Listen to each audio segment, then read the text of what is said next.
Hey, Flo here. Just getting started as usual. Gonna get a drink and then I'll be heading out to the shop. Probably won't get much done today because got a super late start. Haven't been feeling super well, just not sick, but just zero energy, so wasn't up during the time when I could have worked on stuff yesterday. Whatever, even when I was up, like I slept in because I wasn't feeling good, and when I got up, I still didn't have any energy, so whatever. And I'm on an inverted schedule like usual, so don't have a lot of time before it's late.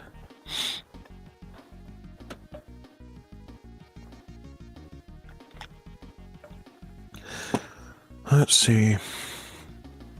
Not totally set up. I'm close to it. I think I got the mic resolved. I don't know what was going on. Like, basically, I always do exactly the same thing, but it's almost like I don't know what to compare it to, but it's some kind of weird light switch you have to flip on and off 100 times before it turns on. Something like that. Like there's no actual error or anything I did wrong. It's just gotta jostle the printer cables, as my friends and I have said in the past. Just kind of like kicking something to make it work. A similar idea. It just doesn't really make sense, but it's along those same lines.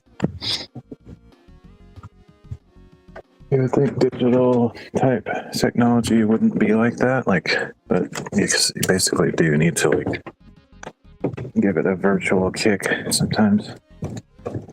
All right, so it'll be a minute because normally I do this before I start the stream, but I didn't actually put the tripod out in the shop, so I have to go set it up real quick.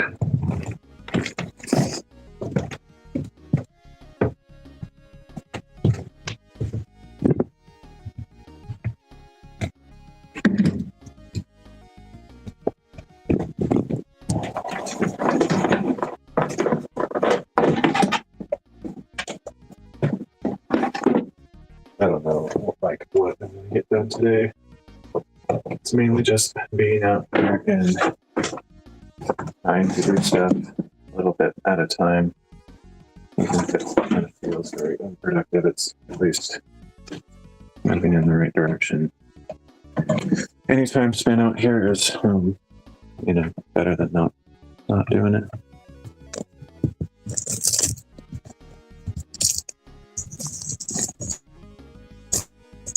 Plug in here. I'll try to change the scene out here, which I typically can do that, but depends on how the tech is working, whether it needs to kick in the pants for no apparent reason.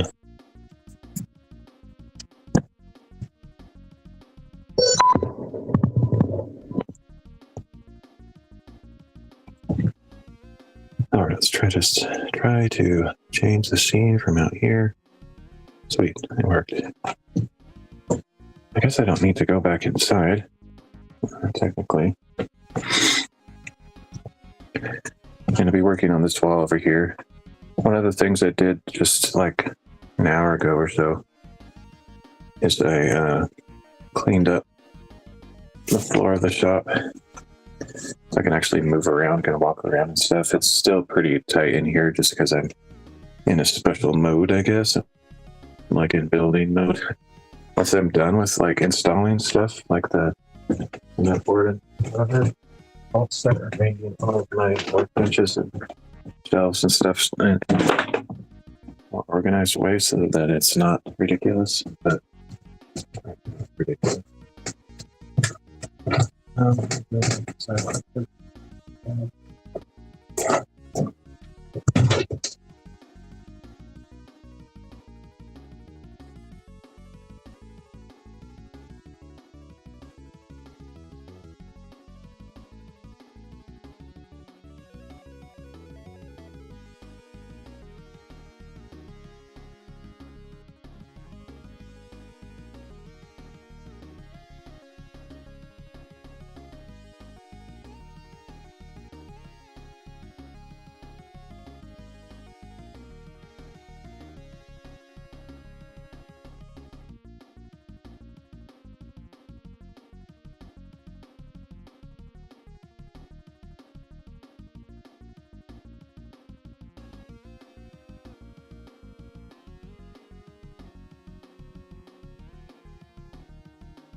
Okay.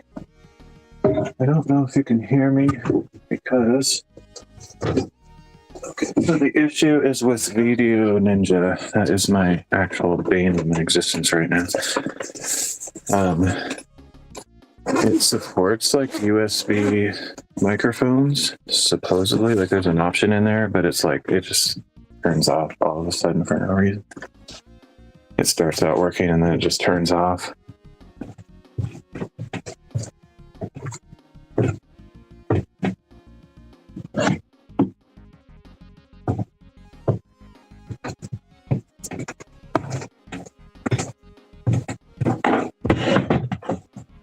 So what I'm going to try to do is sit down with my laptop and see if I can figure this out.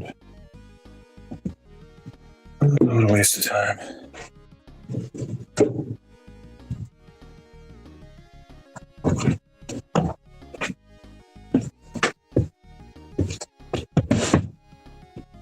Fun tech things. I don't actually recommend anybody to use Video Ninja for what I'm using it for. Even though I'm using it for the intended purpose, it doesn't really work. And I've had a lot of problems with it. It's a very cool piece of tech, but I think it's not really the developer's fault. It's more phone. I don't know what to call it. Phone hardware, software, etc. issues that don't play well with it. There's probably a way to overcome that. So arguably, it's a half and half responsibility. The developer of Video Ninja could dig a little deeper and fully support USB microphones, because obviously there's other apps on Android that support it. So it's just something he hasn't dug deep in enough to figure out, but at the same time, I think it's pretty finicky.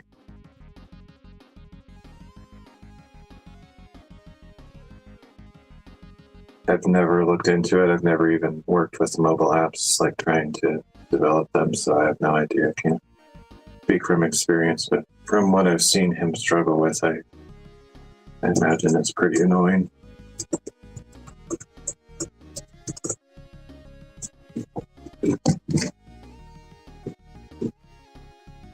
I don't know if we'll get anything done.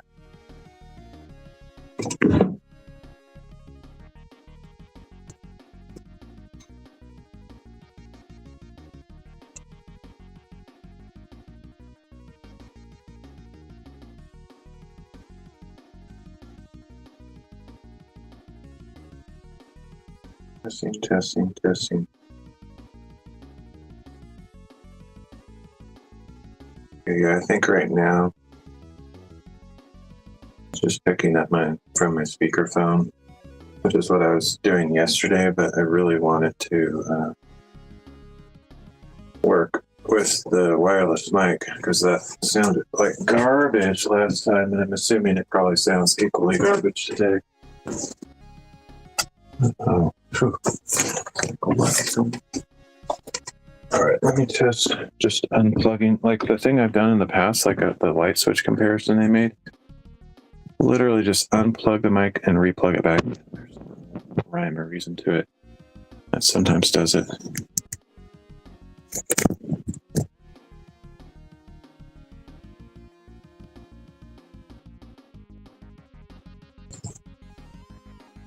Blah, blah. Yeah, that didn't do it. I think more often than not, this is going to kill the video, but I'll be back in a minute. I have to like restart the app, and it's just stupid.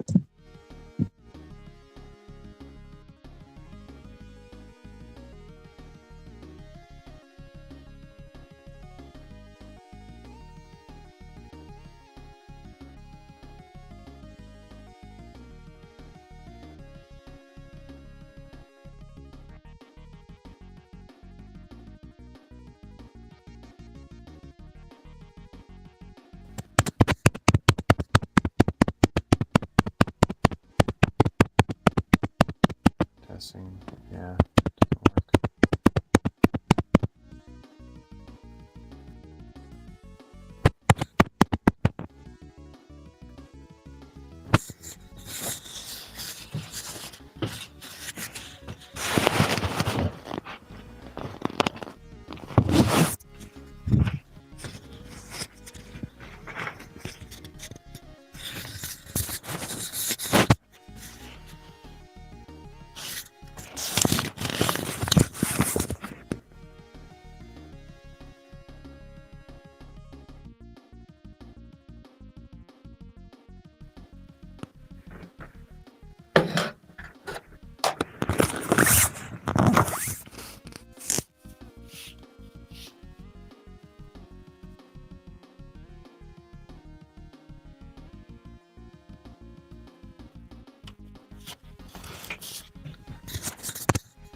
Okay, at this very second, my wireless mic is working, but I can pretty much guarantee you that after an arbitrarily short amount of time, like 1 or 2 minutes, maybe 10 minutes if I'm lucky, it'll stop working. There's no explanation for it. I didn't do anything. I didn't walk out of range. Nothing breaking signals. Nothing like that. It's just arbitrary, unreliable tech, unfortunately. So I might just have to keep my laptop going so I can physically see whether it's working or not.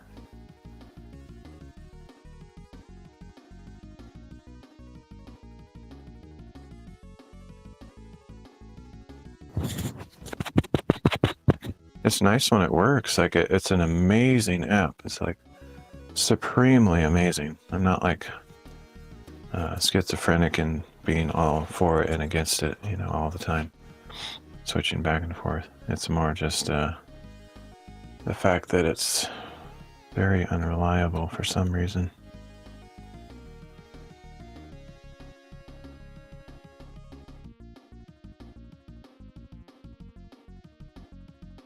Okay, let me see.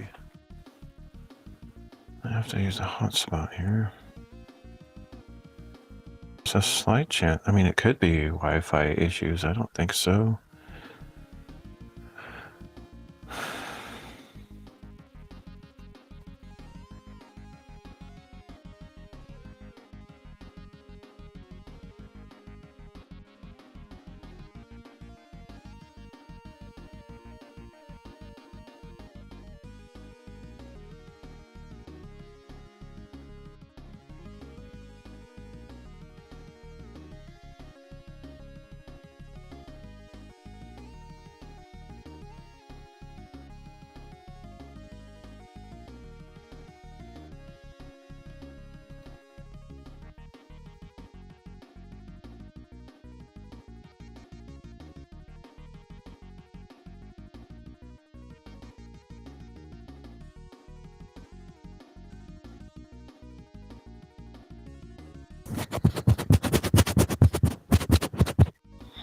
Okay, it's still working at the moment. I expect it to just suddenly stop working again. It's definitely expected that it will stop working. Unfortunately, it's just the way it is. But it's working now, so I'll try to start doing stuff. But I'm sure it'll stop working as soon as I start doing stuff. It's just the way it is. Let me go grab my cord from my laptop, so I don't know how good the battery is. Be right back.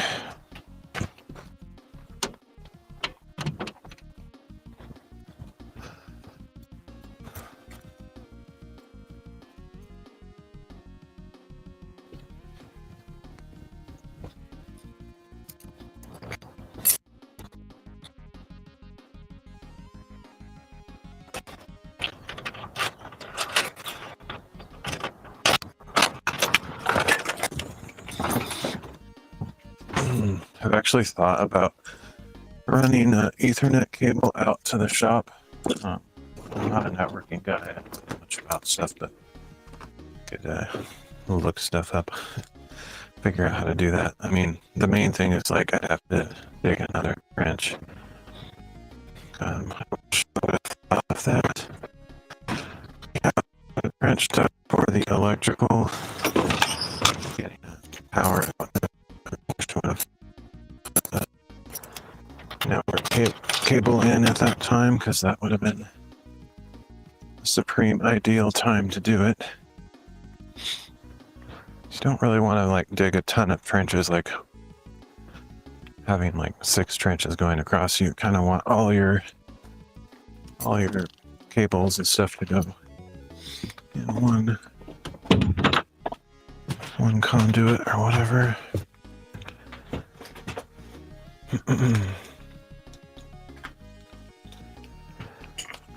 Yeah, the laptop is acting as if there's not a very good connection here, but I don't think that's the case. I think there's a pretty good Wi-Fi out here, but maybe it's not as stable as I think. And if that's the case, then that totally could be the whole issue. But I've never had that issue before. It could be weather related. I know I have noticed that when it's snowing or raining heavy, that can surprisingly affect Wi-Fi a lot. But it's not raining right now. It has been, but it's not right now, so that shouldn't be got no excuse.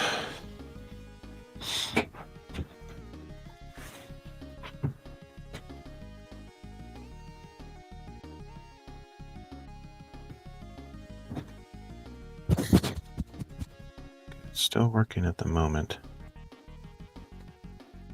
So I'll just get going, hope for the best. So yeah, I cleared out the shop fairly well. I vacuumed up the majority of the dust and got rid of all the little tiny scraps everywhere. Like all over the place. It was bad. And then tools are all over the ground. It was like really quite bad. So yeah, I can at least walk around without tripping over things. Whoa! Amazing, right?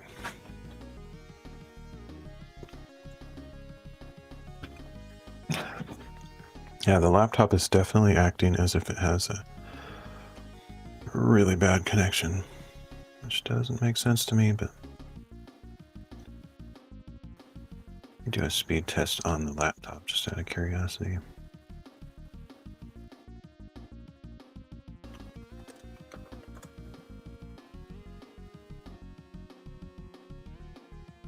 I have a stupid version of Linux on this machine. I haven't taken the time to figure out what I want on it, but I have Linux Lite on there, which I don't think it's that great of a distribution, in my opinion. Wow, yeah, it must have a really bad connection on the laptop. Let me check the phone, see if I can do a speed test here. I'm guessing the laptop just has a terrible Wi-Fi antenna, but I guess if it tests bad on this phone, then I'll know it's more than just that. Oh, well, that's not going to help. I didn't have Wi-Fi turned on this phone, which doesn't really affect that, but it kind of does.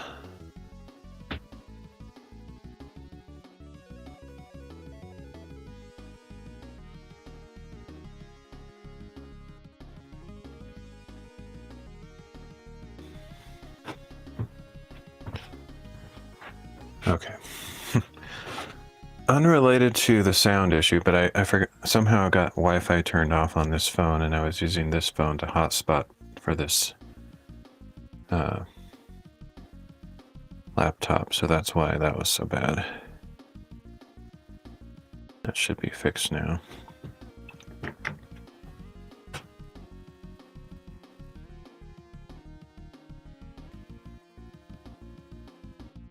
Yeah, now the speed is quite adequate. The upload speed is not great, but it's good enough.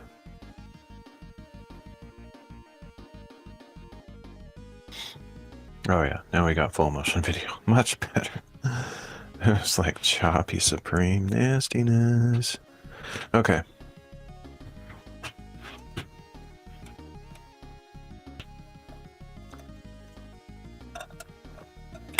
All right, so let's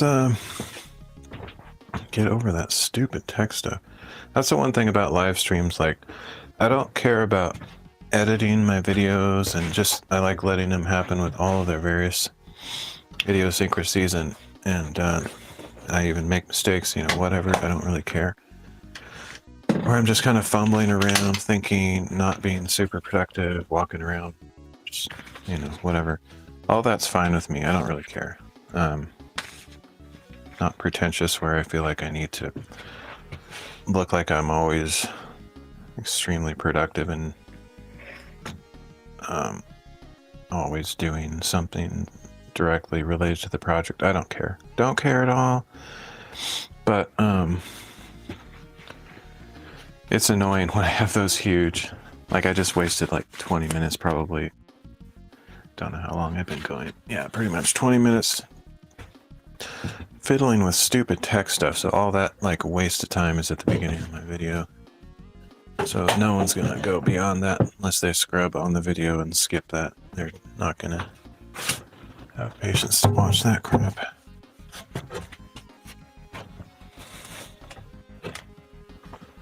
Alright, so I have this custom stud that I already made quite a long time ago, actually, like last year, I think. It's got the nail plate on there. It's got the slot for the wiring. And this is to put in here near the corner so I can support the cement board on it. But before I get that far, I need to find a strip of scrap insulation that I can stuff in the corner to make sure that that's well done. I certainly don't want to forget to do that, like I've forgotten insulation a couple times already on these projects. Just momentarily. I haven't left anything out. It's just as I'm fiddling with stuff and talking to the camera, I get distracted and forget to put a strip of insulation in a place that I cover up.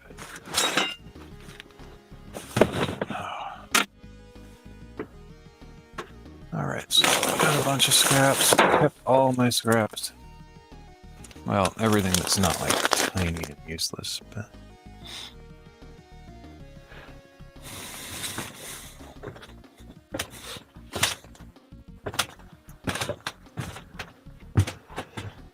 little scraps like this come in handy. I could probably stuff all of this in that corner. It's a little bit more than I need.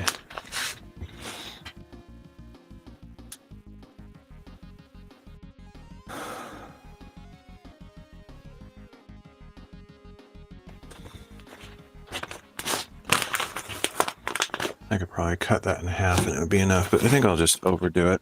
Put a little bit more in there than's necessary.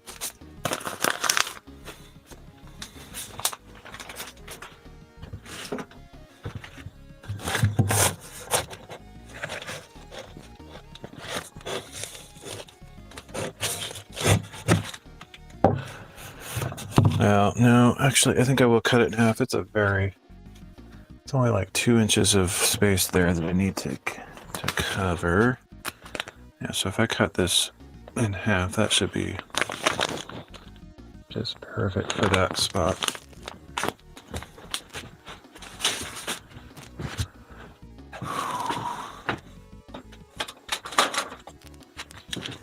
Maybe all I'm gonna do is get this stud installed today. Wouldn't that be funny? At the rate I'm going, that's what it feels like.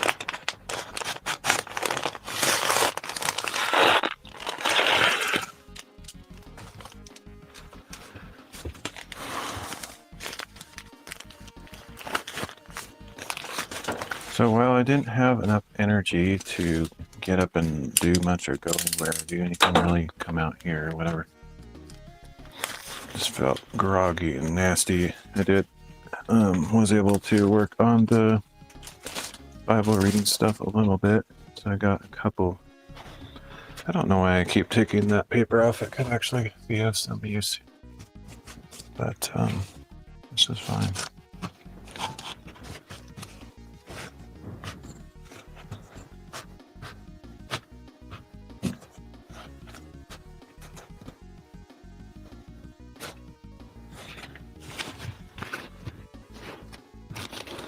Yeah, so I worked on a few of the Bible readings that needed overdubbing and wrote more scripts. I have so many scripts, Python scripts that I've written that manipulate video and audio, mostly using FFmpeg and a couple other libraries.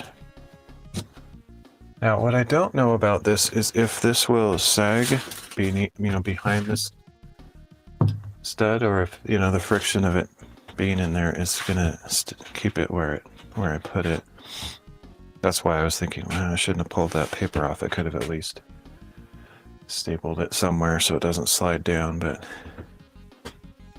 it is just a small strip that's really friction fit in there, so I don't think it's gonna move, but I can't say that with 100% confidence.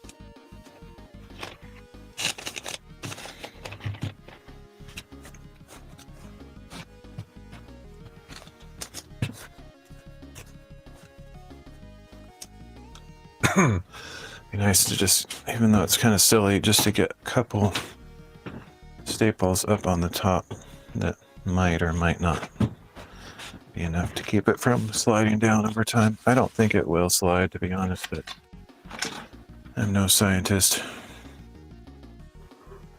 I don't remember what I did with my staple gun. Oh yeah.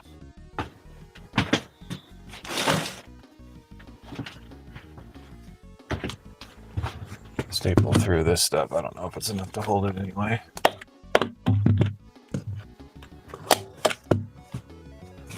That gives it a little bit more holding power, I think. I think it'll be okay. Okay, so then figure out exactly where I want to mount this.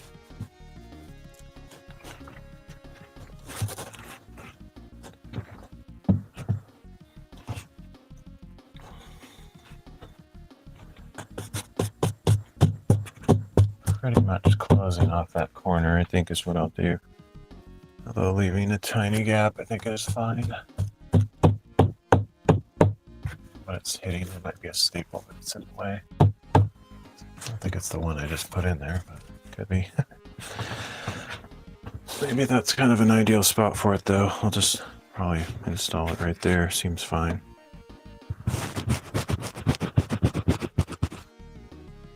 Cool. My mic is still working. Everything is good. Just hope that it'll just stay that way. Oh, did I? I think I might have charged the battery, so the battery's probably inside. I might have to go grab it. Have been getting better at remembering to do that just because of that last time where it ran out and then I had to end the stream.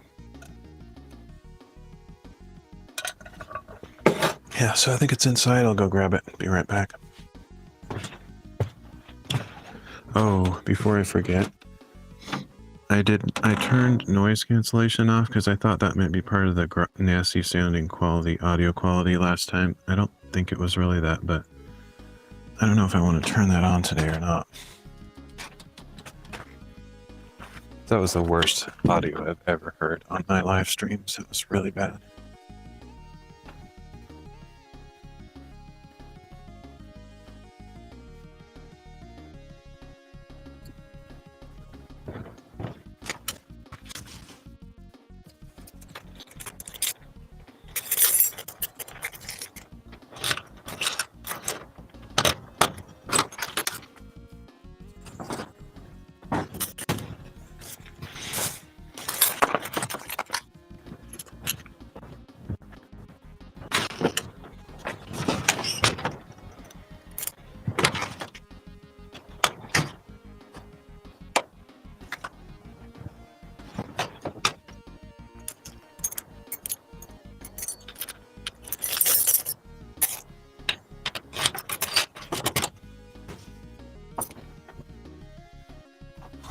So it has been raining a lot.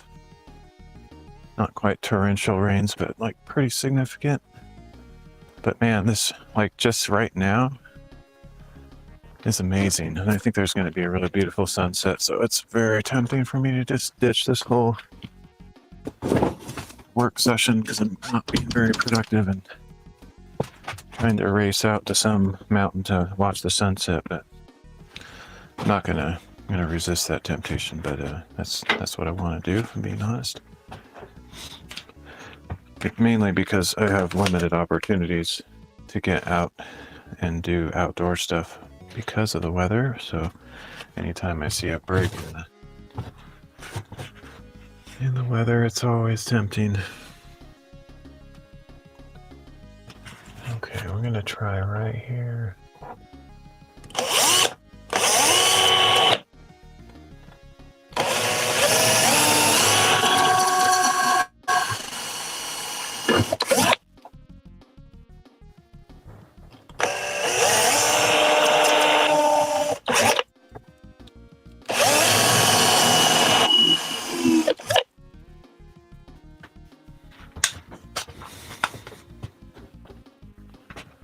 Screws.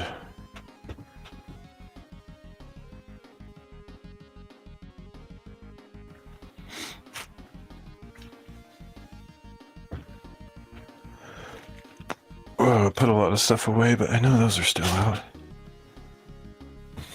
I actually find it harder to find things when things are put away because, yeah, I mean, it was bad. Like, all the stuff on the floor was ridiculous, but at least I could, find it laying around when I'm working on it.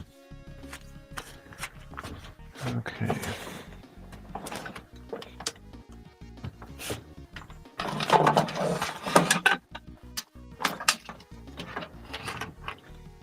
Didn't 100% finish my cleaning up and arrangement this afternoon. I just kind of cleared it enough so that it didn't seem completely ridiculous.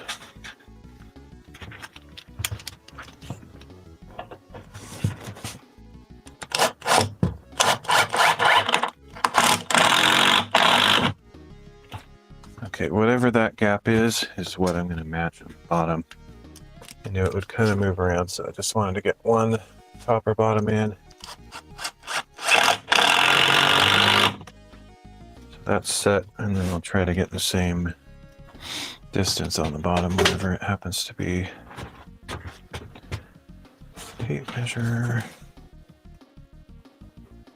Having this little lop tap. This laptop out here is a little bit disruptive to my workflow, but so it's like 10 and 3/16.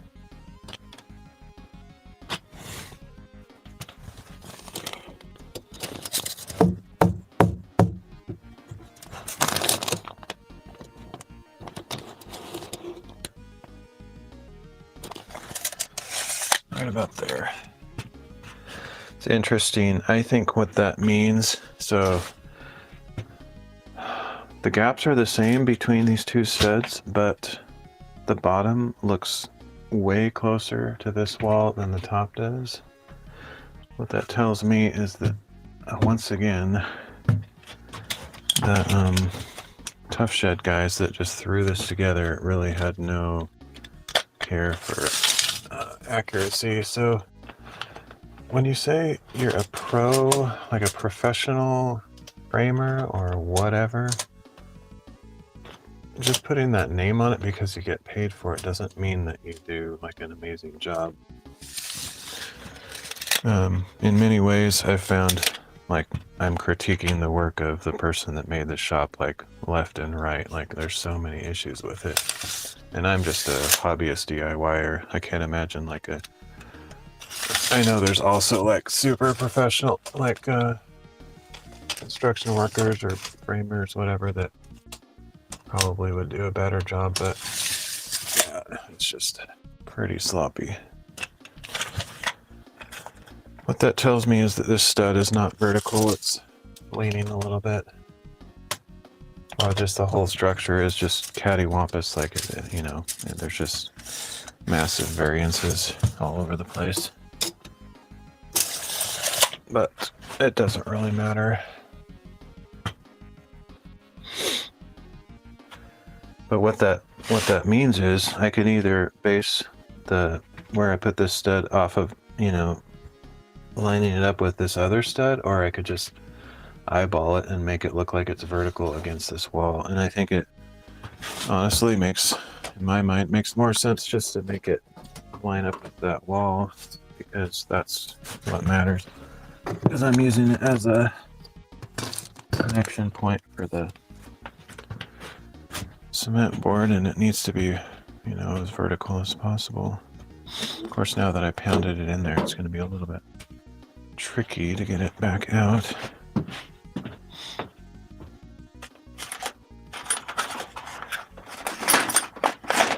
But yeah, don't feel bullied or pressured by someone that might be better than you at something. Just sometimes they're not actually. They're just like they're really good at exuding their influence, or they're kind of a bully type or something. They just think they need to be correct. There's a lot of people on the internet like that, especially in the comments sections. I think they call them keyboard warriors or whatever, just people that kind of think they need to impose their authority over others when they don't even have any authority to begin with. They don't even have any truth. They're just like, they kind of enjoy power, or what they perceive as power, but it's really just trolliness. Anyway, don't let people like that bother you. You can do all this stuff that I'm doing, no problem. You can do it better than I can. If there's something that I do that you learn some little trick, great. Otherwise, I'm just a random guy messing around. Not really here to teach anything. I'm just showing my process as I go.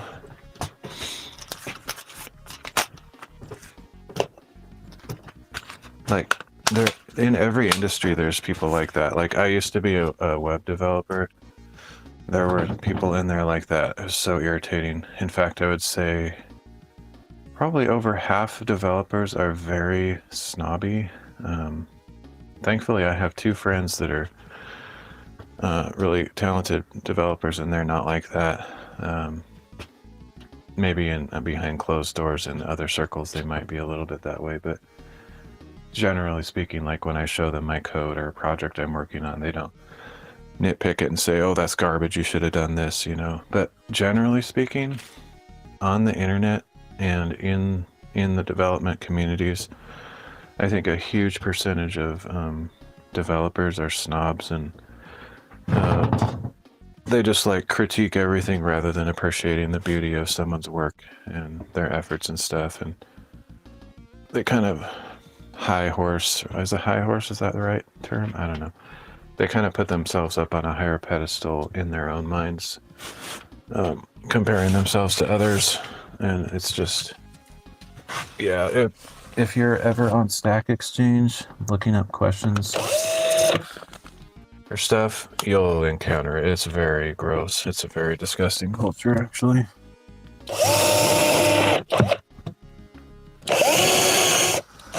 Yeah, so I don't have my noise cancellation on. I'm not doing anything that's insanely loud. Let me see.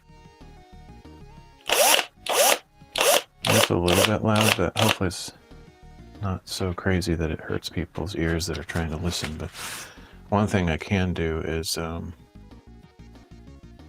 can turn it on and off. I don't necessarily want to try to remember to do it every time, because I'll probably forget, but either mute it or turn on the noise cancellation every time that I use a power tool. It's just annoying. Actually, now that my mic is working, I wasn't sure what was going on the last stream. Now that I know it's confirmed working, I think I can leave noise cancellation on, because whatever was going on the other day, it was not related to the noise cancellation. It was just, I think it was using my speakerphone on my phone, and that's why it sounded like crap. so I think I'm good.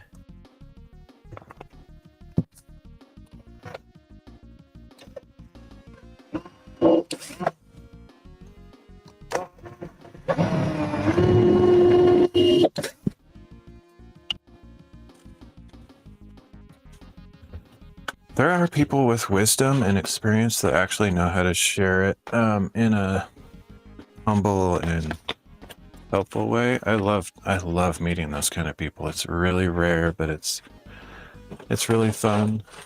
They don't get mad, but they have more knowledge and experience, but they'll say, "Oh yeah, the way you're doing is totally fine, man.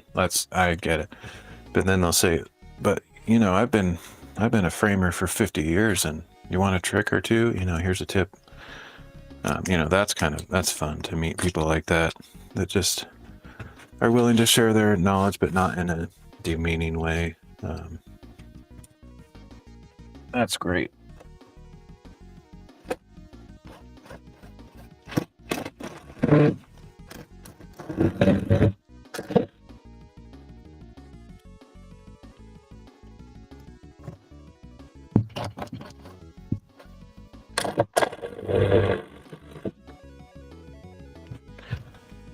All right, stud installed. Got one task completed effectively. So this is interesting. I measured this earlier today. This wall is completely different from the other wall, like not even slightly similar. There's no similarity, which is kind of, once again, I don't want to be mean to the Tough Shed guys, but I mean, they did a great job in my opinion. They did it really quickly. Quickly matters, especially for them. They don't make money unless they do things quickly because they're not charging, you know, the going rate for their work. But yeah, there's just a lot of weird flaws. But yeah, the spacing between these is totally random. Like that one was like, I don't know, 20 inches, which is, I think it was like 22 inches. This one's like 10 inches. There's explanations for that. They probably started from one end, did 16, 16, 16 on center, and then whatever's left over here is random. On that side, I feel like they should have put an extra stud in there just because it was so crowded, or I mean, so much space. And I feel like, I mean, if I were framing, I would definitely put framing members on the corners like this because you can't install sheetrock or cement board or anything if you don't have something to lock it to on the ends. You're just gonna have a free hanging like sheet out here that's like massively fragile. You just like lean on it and crack, you know, that's just ridiculous. Literally none of the corners in the shop have any studs, so there's no way to install stuff unless you do what I'm doing right now, which seems kind of weird, but whatever. But then also, like, the spacing is really random too. Let's see. But the reason for that is the guys that come out, I think they actually know what they're doing. The thing is, they have nothing to do with the framing. The way these things work is they are produced in a factory, like each panel, like 10-foot section or less, maybe even 5-foot sections, is produced in a factory, pre-made, and they just send them out to the work, you know, like on a cart, whatever, on a trailer to the people that are doing the installation. The people that do the installation, I think, probably would do a better job if they did it from scratch, you know. But the factory panels are not really configured for this kind of scenario, and that's just a trade-off. You know, you get what you pay for. If you were to build it yourself or pay a, you know, a carpenter or a construction worker or whatever to build it themselves, they would not make these mistakes, almost for sure. They would think about all these details, do it right. And that's just what you get, you know. There's benefits to the Tough Shed type outfits because they're cheaper. That's the main advantage. They're fast. It's extremely fast. Anyway, all that to say, what I've learned from this side, which is kind of interesting, on the other side, over there, 5 feet out, landed like right smack dab in the middle of 2 studs, and that's why I installed that special stud. This one, however, is possibly close enough to this. It's like almost, it's not quite dead center, but it's pretty close. I think we might actually be able to use this stud here, which is really quite awesome. It's just pure luck. But this stud is exactly 5 feet out from the wall. It's actually more than 5 feet, but like the amount that this is bumped out, which is like 1/4 inch, and then the amount that I'm going to have to leave a gap on this cement board is also 1/4 inch. So it's like 60 inches and a half, which is exactly, just by chance, where I need it to be. So I don't think I actually have to put a special stud over there, which means I don't have to rip out this insulation. I don't have to do anything weird. Great. I just want to confirm that because I'm so amazed that that happens to be the case. It's such good luck. And it's hard to believe. But it seems to be the case, so I think I'm good. All I have to do is put the insulation back in here, which I think this is the one that was in there. Just have to decide if I want to trim it at all.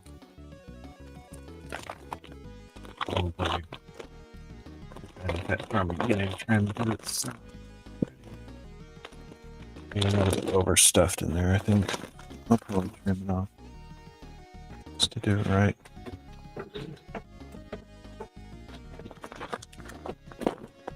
You know, just, I guess the first impression, or possibly common sense, what you would think is that putting a little bit more in there is a good thing, and stuff in there, but it's actually not, because then you get these weird folds and it's wrinkles and junk, and what you actually want is a flat, you know, full loft. They call it loft. Loft is how much this is like poofy, how big it is, how thick it is expanding. You actually want it to be like that. When it comes in the rolls, it's like all compacted and you have to shake it out. And if you scrunch too much material in a small space like that, it's actually going to have less expanded fluffiness. And therefore, it's effective, because the more air that's trapped in the fiber, the better the insulation does its job.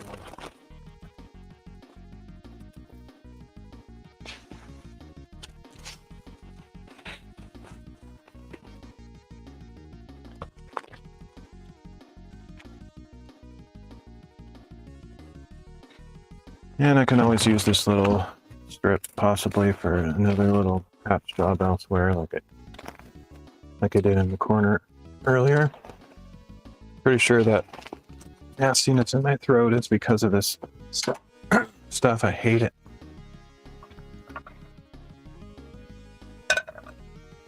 It doesn't seem possible that it could affect you that quickly and badly, but you really should wear a mask. You should wear full sleeves, everything.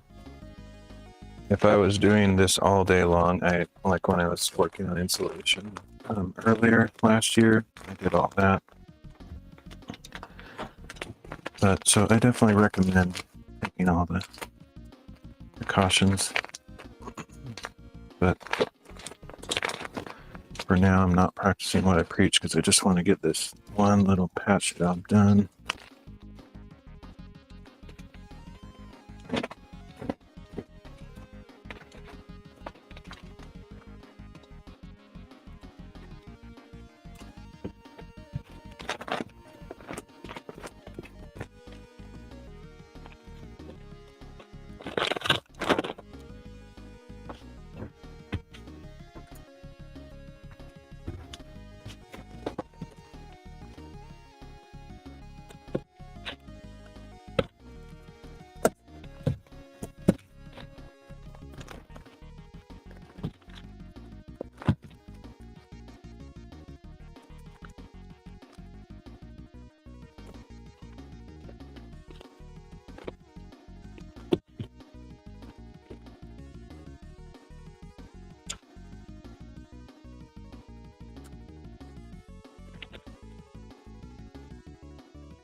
It's unfortunate that for people like me that are poor, and I mean, I don't have money at all, so I can't just like buy the best stuff. There's better options.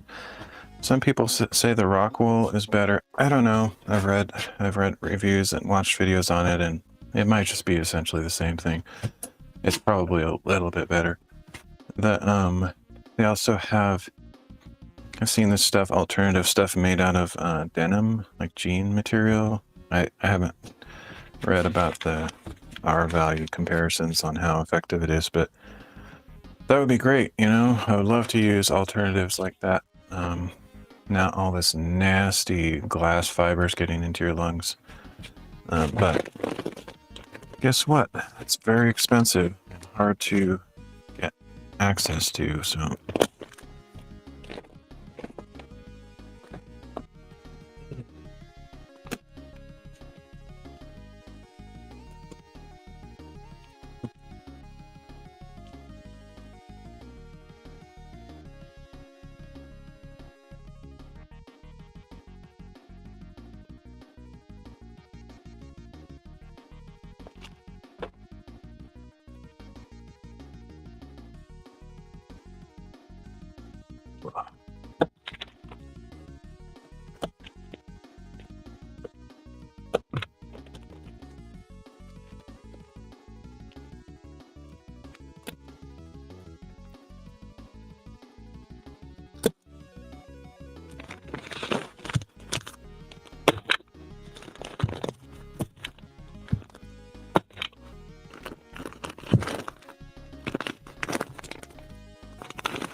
All right, there's a tiny gap on the bottom, so I'll take some of this, stuff it in there.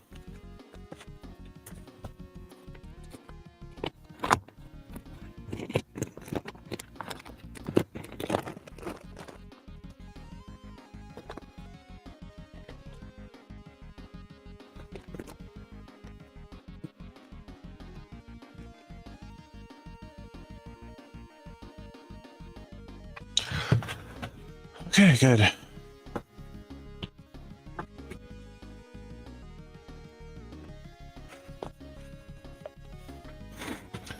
So the next thing I need to do is work on blocking. I need to make a 4-inch strip across here for the joining of these two going on this wall, and then I need to make an 8.5-inch blocking all the way across the bottom for the small strip that will be on there. How much of this I'll get done, it's a matter of time. Noise that I make for my neighbors. And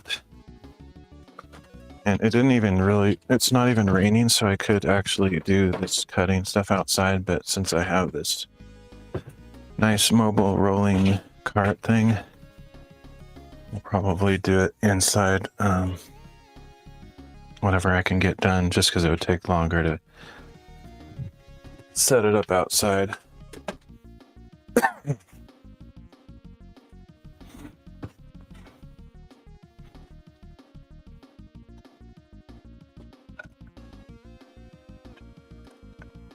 Glad to be done with the installation. That might be no, I have one more bit to do over there, but it's not that crucial for now. Generally, for the next while, I'm not going to have to touch installation. I hate that stuff.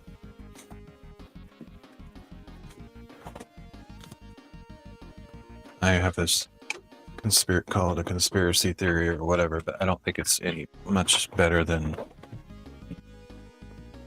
asbestos, to be honest. I think they're just hiding the health facts or whatever. Probably just as bad. Maybe marginally better, but I don't think it's much better.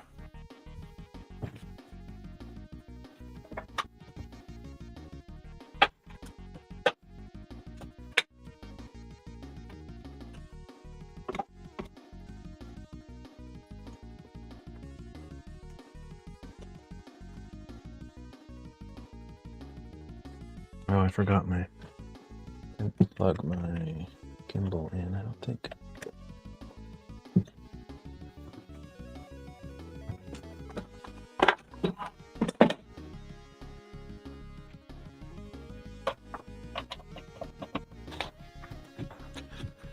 It lasts a while, but I don't know, it would eventually probably die on me.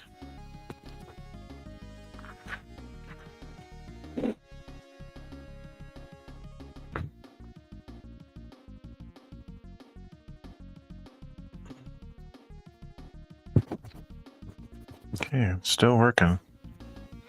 I don't know what happened the other day and just today. The same thing happened today that happened the last live stream. The wireless mic itself is still transmitting to the receiver 100%, never breaks that signal.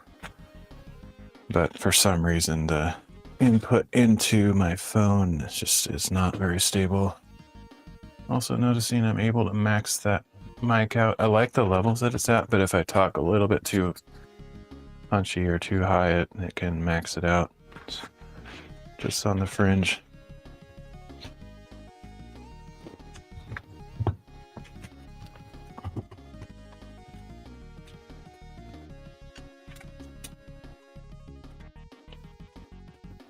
Oh, I'm gonna put some of these objects in places that I'm not gonna find them. Get annoyed. But I need to clear a space here.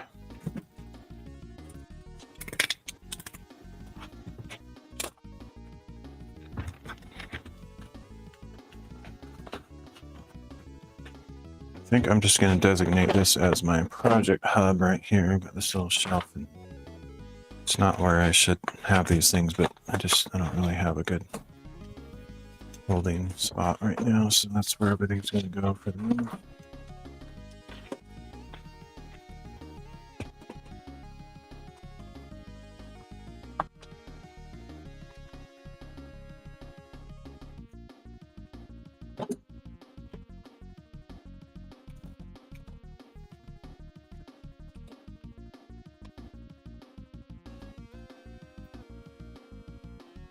Gonna make a ton of dust in here. I might actually use my dust mask or something.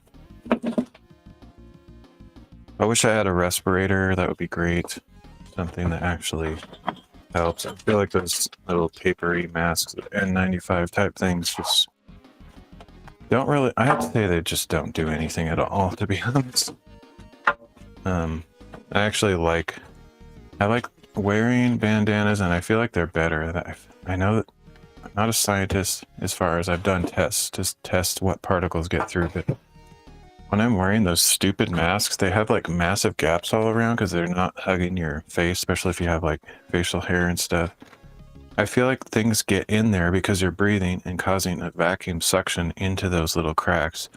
I think it's fairly scientific. It's not just, bad analysis. I think it actually makes it potentially worse because it's concentrating the airflow into those cracks that goes directly into your breathing space. It's just, I don't like wearing them. I don't think they help. Whereas a bandana, it doesn't seem like it would be, but it covers like a huge, the triangle of the bandana goes almost all the way back to your neck. So it's really pretty good coverage. I just think it works better. So I might just go grab one of those.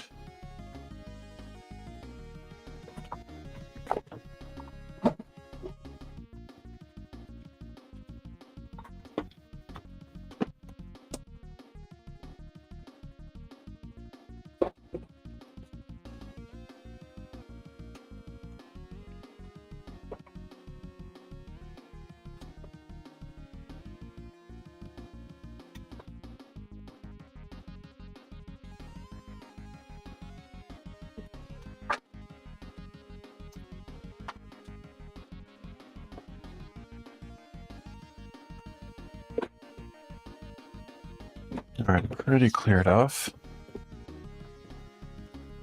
Point that I can actually use the table saw now.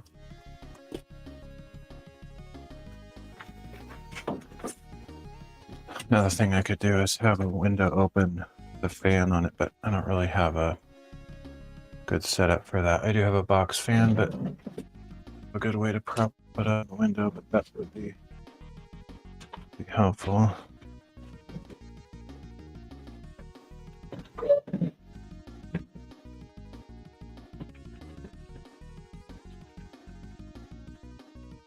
But here's the fruit of my labor last stream. Got this thing done, which is pretty nice. Just being able to like get the tools up off the floor is pretty handy. And then, like I said earlier, I mean, in that stream I was making, I can also use it as a furniture desk. It's opening for feet to go under. Pretty nice. Really basic though. It's nothing to be advanced engineering or going into this thing. I might eventually put bolt holes through there so that that my table saw is a little bit more secured, but generally I'm pretty satisfied with just using clamps. I don't have to mar the surface of any table I use, you know, just as long as you got 2 clamps on the front side, it's really not going to go anywhere. Extremely unlikely.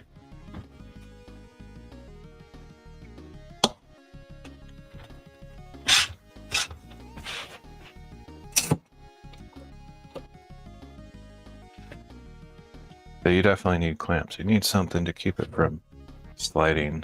Otherwise, you're pushing your board along it, and the whole table saw is like moving on your surface, which is not good. It does have little locking wheels. I'm hoping that's enough friction to keep the table itself from sliding while I use it. Oh yeah, that's like a rock steady and bebop.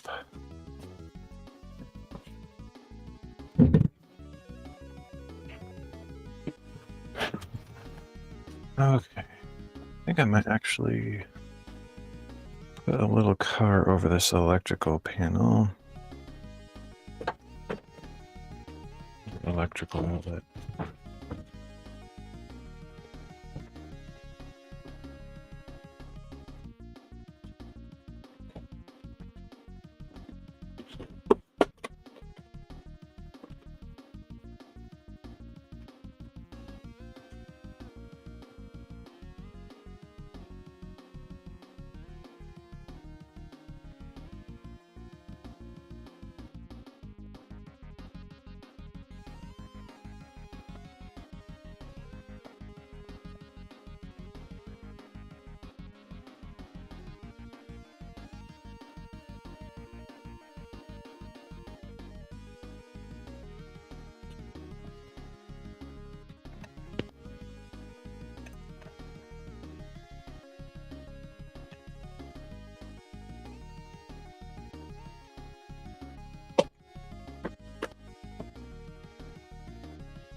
Okay, I need to figure out what I'm cutting. Yeah, it's super sturdy, like those wheels. Locking mechanisms are very effective. So I need to gather whatever scraps. This is not an appropriate scrap. This is like been sitting outside, kind of in the weather kind of scraps. I'm not going to use that. I do have one piece. At least one piece that this is already cut to 4 inches left over from when I was doing it before, so I'm gonna use that on any one of these panels. You double check to make sure I don't have more of that, because it might be handy.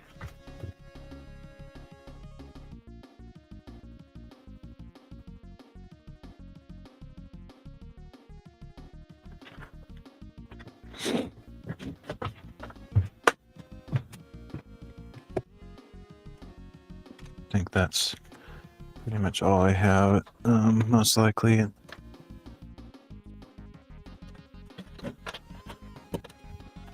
As far as scraps go.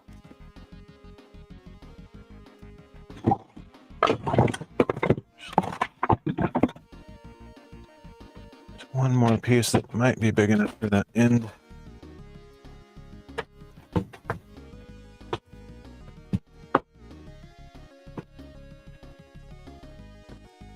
Nice.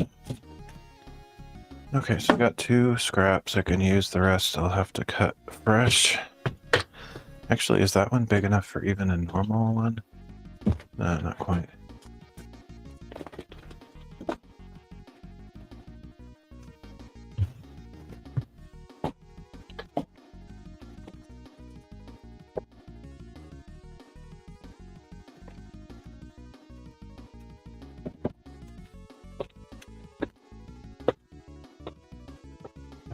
What kind of scraps we got? I actually have a ton of this stuff. It's just kind of buried. I shouldn't say a ton. I've used a lot of it up actually in the last few projects. Hopefully still have enough to finish this project though, I think.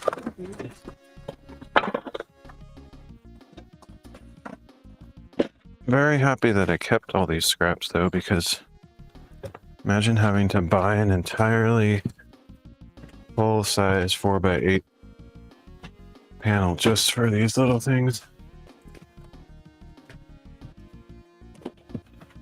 Okay.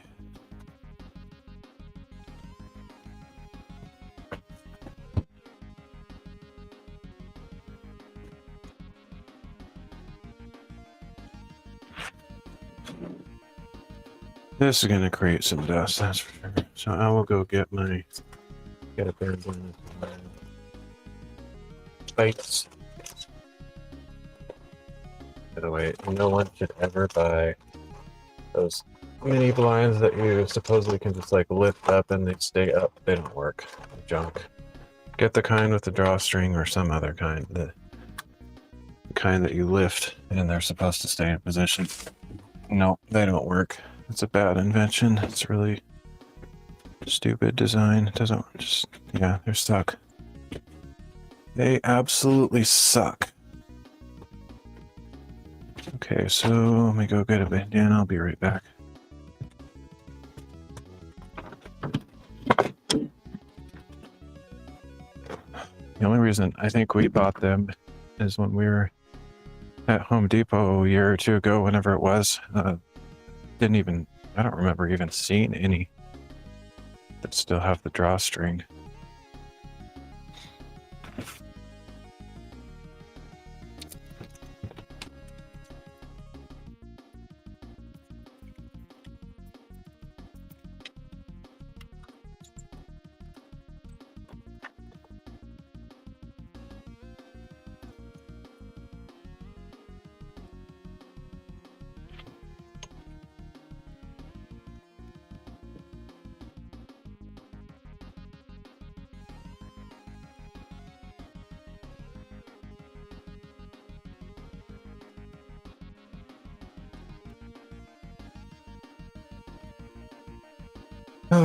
Everything about those kind of mini blinds is just dumb though. Like, it's, oh man, you could just pick it apart so badly. Wouldn't want the person who invented them to come by. It kind of not a good day for them, but yeah, they're not a good idea at all. There's nothing good about them. Okay.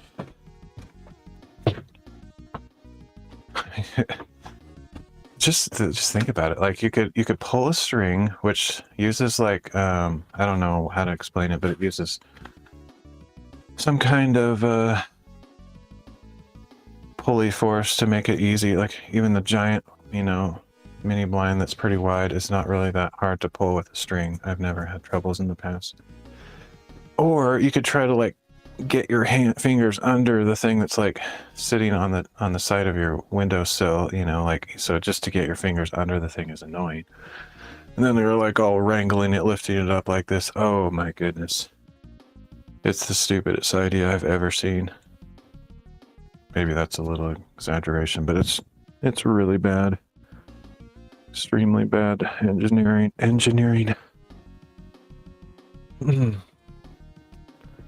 Extremely bad engineering that doesn't work. Even, you know, if it at least worked as it's intended, that would be one thing. It doesn't work. Here's the experience.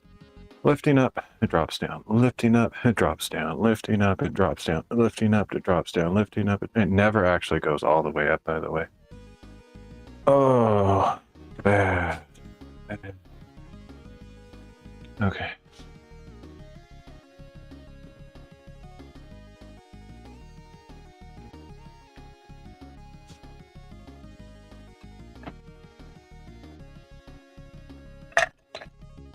I forgot to bring a cottage cheese container lid or sour cream or something to cover my drink. I don't want to go all the way back in just for that.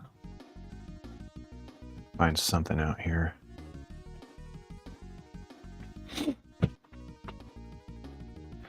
Would use one of these tiles. I guess I could use the ones that I theoretically washed.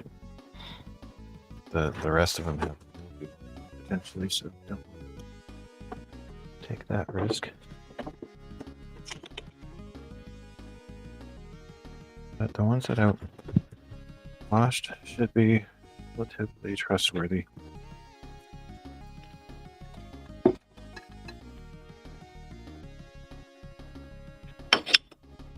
Speaking of that, I have a ton more tiles to wash, and I still haven't decided whether I'm going to put tile on these cement boards or just leave them as they are. The main thing I wanted to accomplish with this whole project and scenario is to not just have like completely open walls that like as they are now with the insulation and the power outlets completely exposed. Any dust that I create working in here is just going to go straight in there. There's no way to get it out once it's in there, so that just bugged me greatly, so that's the whole reason I'm installing this stuff. And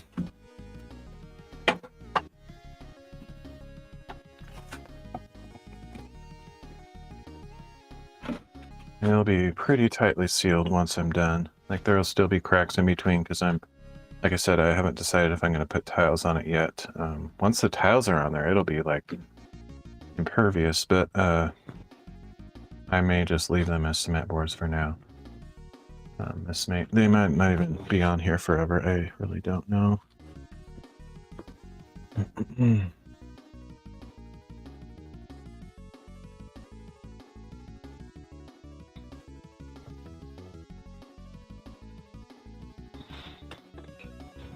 Okay. Got a lot of views on that last video. That's why I was kind of annoyed at how bad the audio was, because normally my audio is pretty good. This wireless mic is, you know, it's decent. It's not bad. But when it doesn't work, it sucks. It's the worst. That was the worst sounding thing I've ever heard on my stream. And I know Vampire Frog mentioned it. I should have taken more seriously. Like I knew that he was telling the truth. I honestly didn't want to deal with it. I didn't want to troubleshoot it because I was just kind of frustrated with the fact that it didn't work for no reason. And so make sure to measure it exactly where it's going to be. Speaking of which, I'm gonna that first. We're gonna go 36 down plus a quarter for the gap on the top, so 36 and a quarter.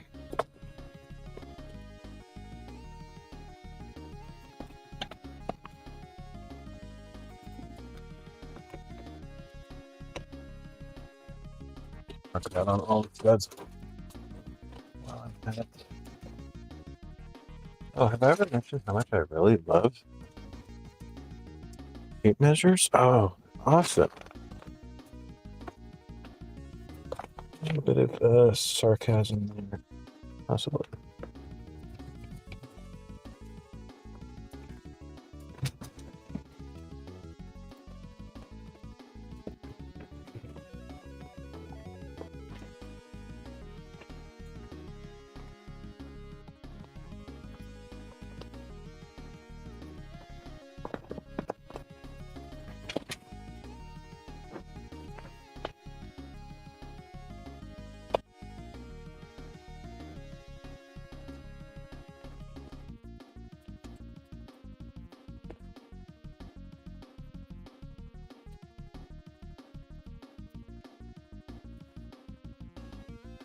Got one more to do here.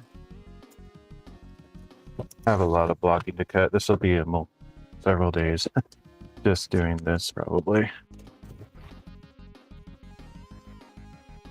Or one long day, maybe one or two really long days.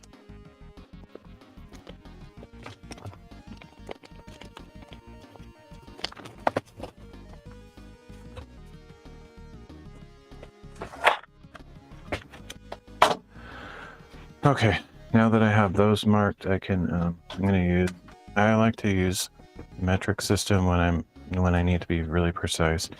I know there's people that'll just like bang their heads against the wall in anger because of that statement, but because I understand that there's such things as 64ths and 128ths of inches, but trying to remember those numbers, do fractional math on them, you're very likely to make mistakes. Whereas millimeters, something, point something, is so easy. It is so easy to measure stuff. I find it to be way superior, but personal preference, if you're used to using the imperial system, then that's what's best for you. I have experience with both, and I find the metric system to be infinitely superior. Let's see, 25.75. Let's go with that.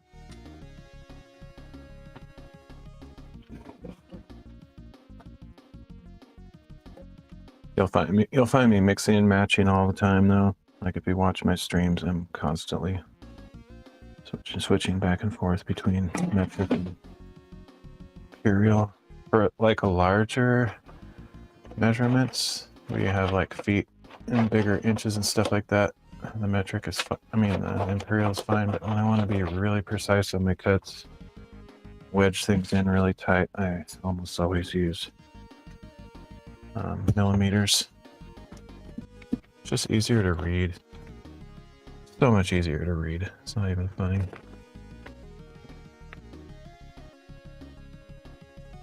I double check though, because when I'm talking live streaming, I tend to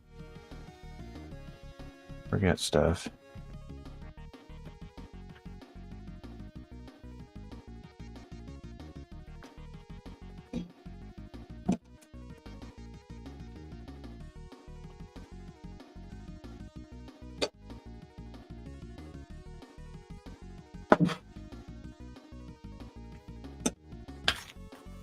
I really want to buy another square. I have one somewhere. I don't know where it is, and I use it for my book binding, so I don't really want it to get all dirty because I want my books to be all nice and clean and don't have a bunch of sap and nasty junk on them. So I need to get one for out here. I haven't been doing book binding much lately anyway.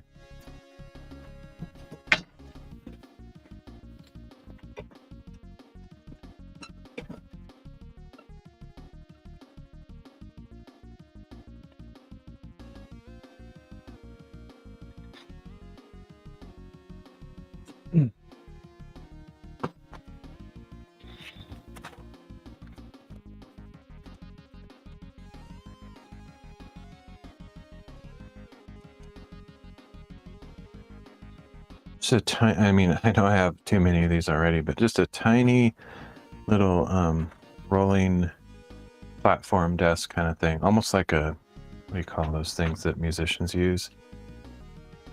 The thing that you put your music on, one of those kind of things, but on wheels, or it doesn't even have to be on wheels, but just something like that I can just put a few little things on would be pretty handy. Actually, I do have a music stand, but it's one of those really flimsy kinds with the weird little foldable wire thingies. Anyway, some kind of pedestal of some sort would be pretty nice. Okay, ear protection, eye protection.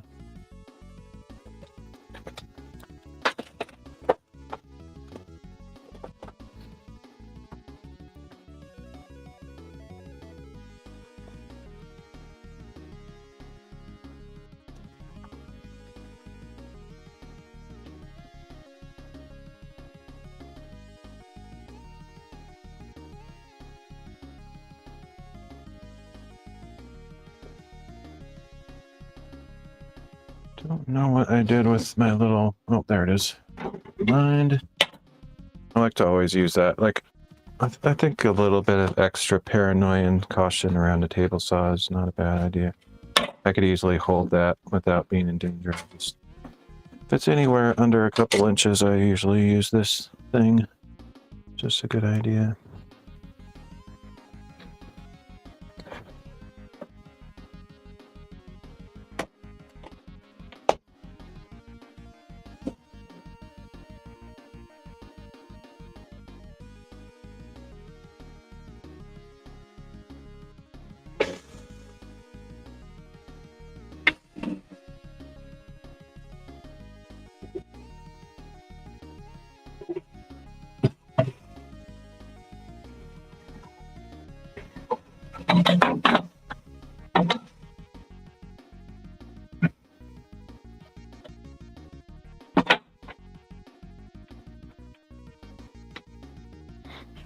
My table saw is so cheap.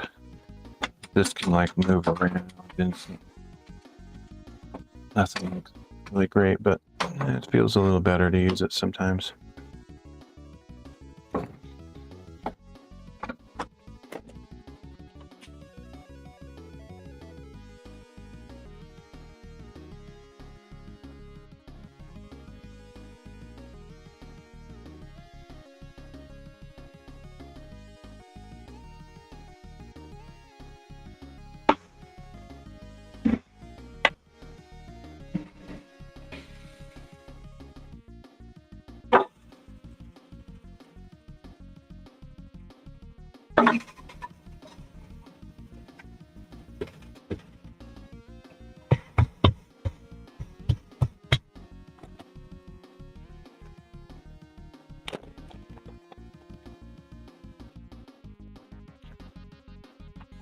Okay, I'll just cut a few of these.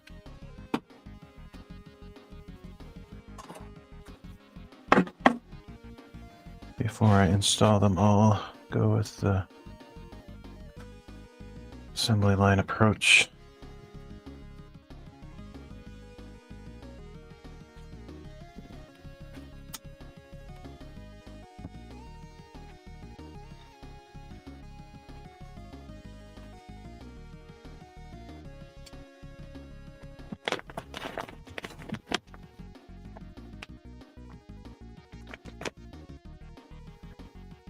All right, 36.7.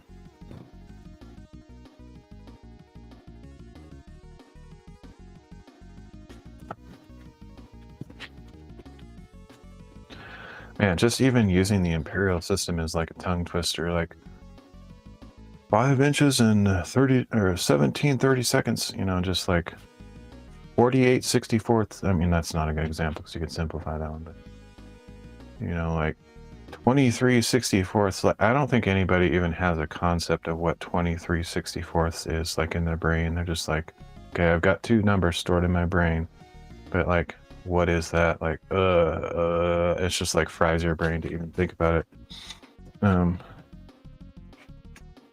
Even if you like the simplification, like 24/64, what that can be simplified by, you know, like doing all the fractional math in your head. Okay, I just gave myself a 0% chance to remember my measurement, so let's do it again. 36.7.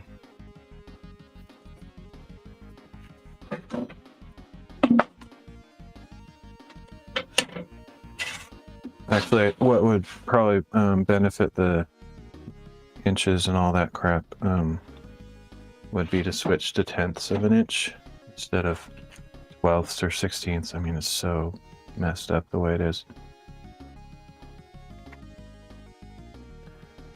But then, like, inches are too big. Like, to have a 1/10 of an inch is not nearly precise enough. You'd have to go 100ths of an inch, and then you're like talking too many lines on your ruler. It's 36.7, right?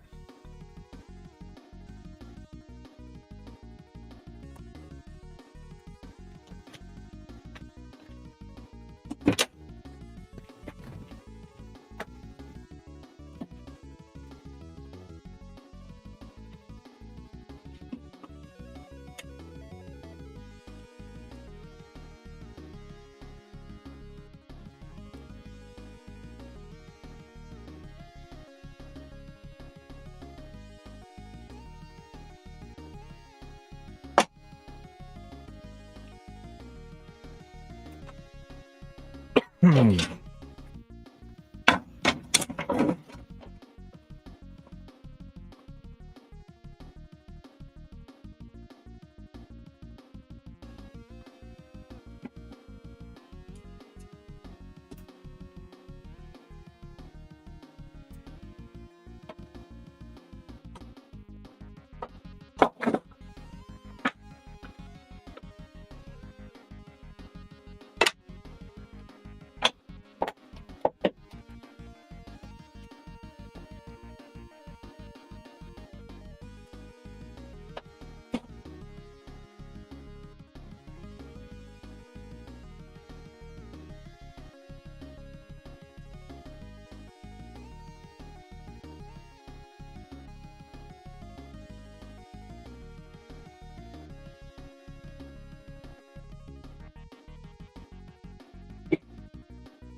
Purposely cut that one a little bit wide just 'cause I really want these to wedge in there, but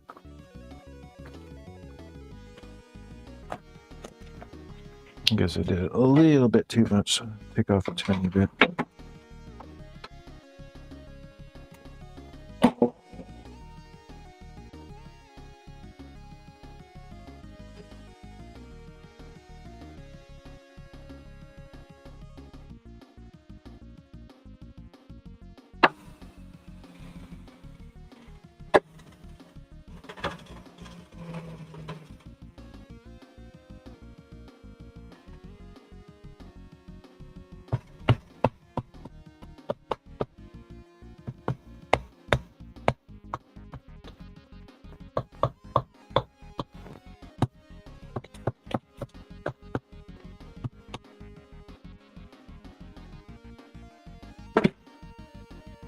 Okay, now unfortunately I need to cut some more orange slices. Don't have any other strips left. I'm gonna save that piece for something else.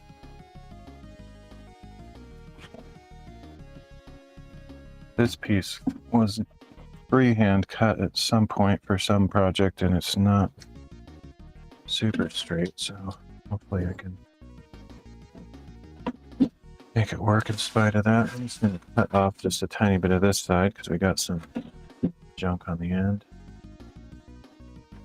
Guess I'll freehand that too, but I'll just try to keep a steady hand on it. Actually, I can use the fence for that.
Forgot to put this on.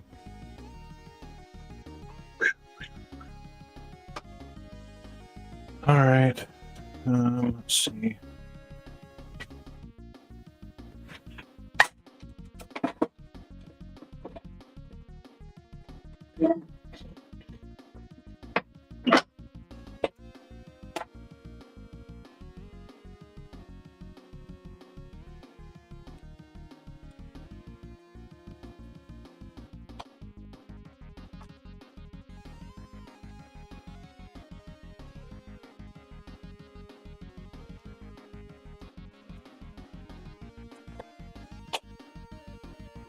Just gonna cut some strips going lengthwise.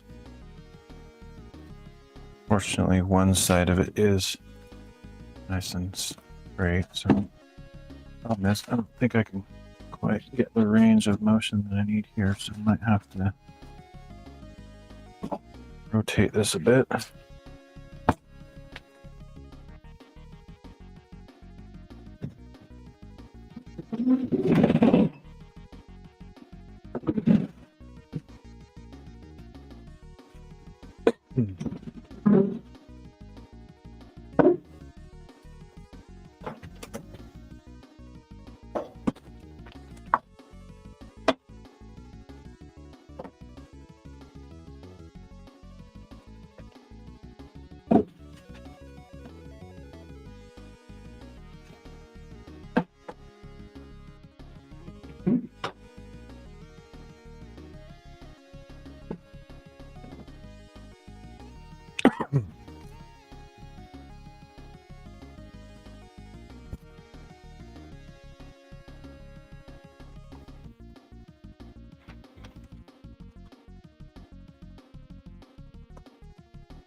All right. It's actually more than I need. I only need 2 more pieces. And then the bottom, I probably shouldn't have done that second strip cut, but maybe I'll use it somewhere. But in reality, I don't know if I would have had enough anyway. Trying to get an 8.5 width on the bottom. I kind of figured that was good. Not quite that, so not a total waste. And actually, I might need both of these anyway because unfortunately, one of these in half. Well, maybe it is big enough by good fortune. May not have been. That looks like it. Oh. All right.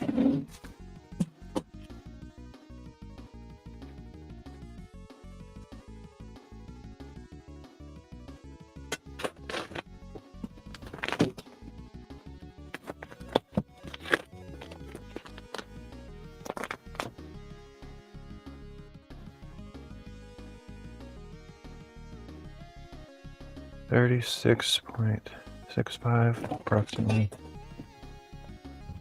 It's pretty rare that you ever need to do any more precision than 0.5 millimeter because it's so small. Like, it's so small that the likelihood of you actually being able to cut at that precision is, it's basically none. You're not going to get that accurate. So sometimes I split millimeters, but that's about it. So it's really easy to remember. Except that my memory's crap, so. If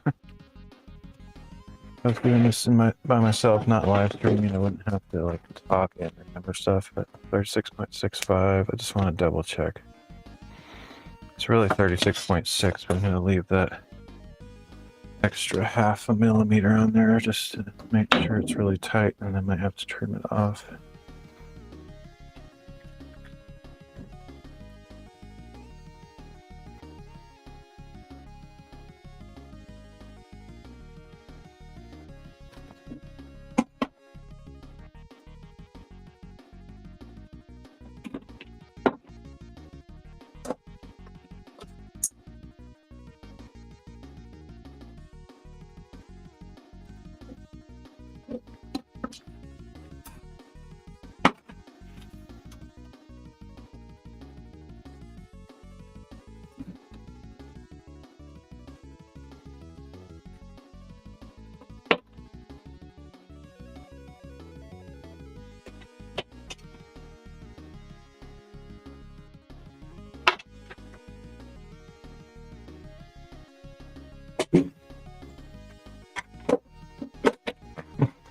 Got a lot of dust on my laptop, that's for sure. Probably should have something over that.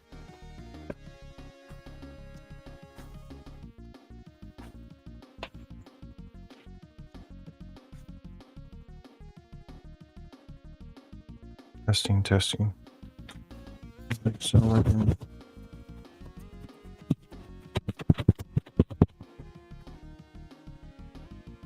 yeah, I think I'll put a sheet or something over that. My coat is fine. Didn't seem like it was blowing over that way before. I don't know what changed. Oh, probably just when I rotated the. Yeah, that's it.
All right, one more to go. I'll have to cut a notch out of that one for the power outlet.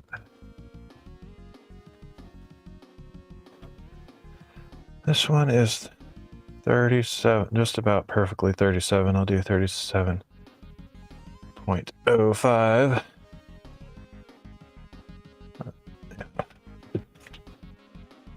Actually, no, I think right at 37 is good. You definitely have to measure every single one if you want a tight fit, because they're all completely different. That's the inconsistencies of construction, which is to be expected, really. No one does that perfect of framing job that they're all exactly the same.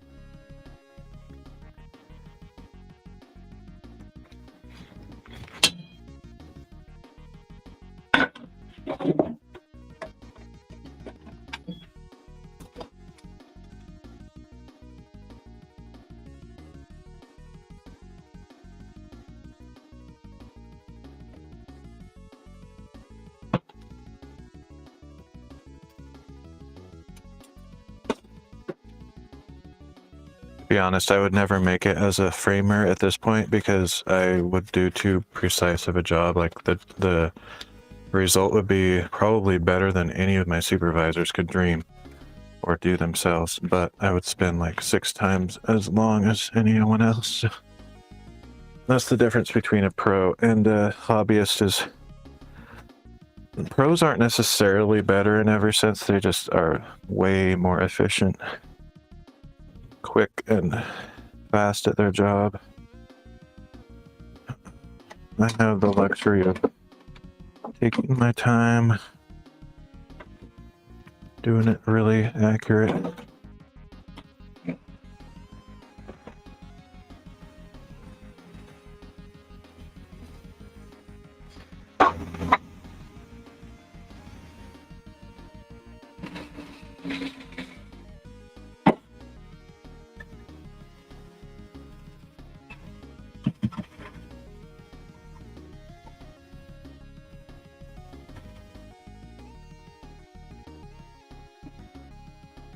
Okay, now I just need to figure out how much I need to cut off this for the notch.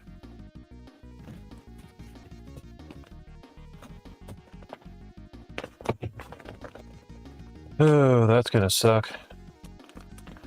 Pretty much the whole thing. You know, it's not gonna be very much to attach to. Okay, that's a problem. I'm gonna have to make a wider blocking for that one. It's not the same height as the outlet on the other side. If it was, it would have split that in half. I didn't think to check that. I just assumed it would be the same, but nope.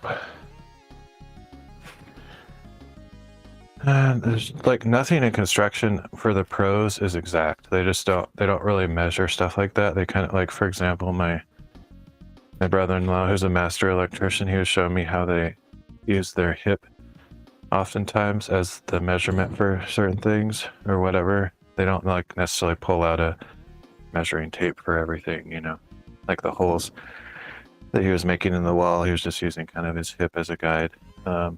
Stuff like that. That doesn't really matter too much, but like the placement of this electrical box is not, you know, super consistent, like 100% in this scenario. Like if he was doing it for a, you know, an actual residential or commercial application, he probably would do it a little differently. But anyway, just those little details. I just wish I would have thought to check that, because I would have cut a bigger piece had I known. Oh, I feel like it's a shame to cut into this one because it's such a nice big piece that I could use for something, but I guess I kind of need a nice big piece for this, so I will use it. Oh, now I need to figure out... Oh, wait a minute. Was I imagining something? Oh, okay. Okay, we're actually good, I think. My brother-in-law had a mark here for the electrical box that I hadn't really noticed, and I thought that was my mark. My marks are down lower, so I think we might be... I'm glad I noticed that. Yeah, we're good. Okay, phew. That was just a oversight on my... So I take all that back in this sense. They probably are pretty consistent in this case. I just somehow thought that my mark was higher than it was. I think we're good. So we're going to cut about, not quite half of it off. Somewhere around right there. On the side, a little bit easier to read. That was just a silly oversight on my part.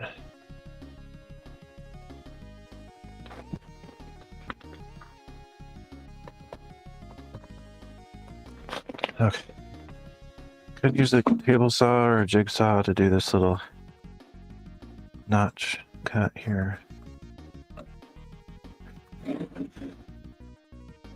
guess I'll use the table saw since it's sitting right here. Problem is the curve of the blade. I can't really like make a nice corner cut on there. So if I can see my jigsaw, I think I'll just use that.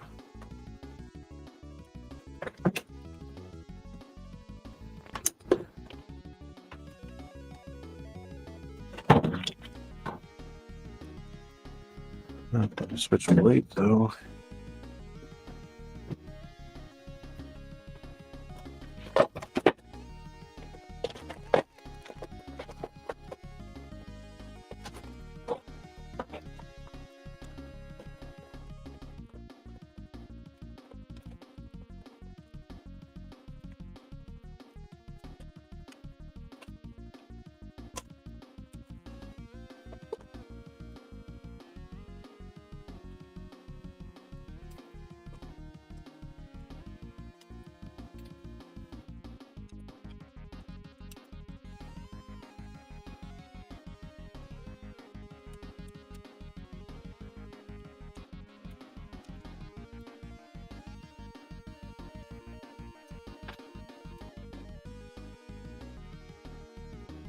Okay.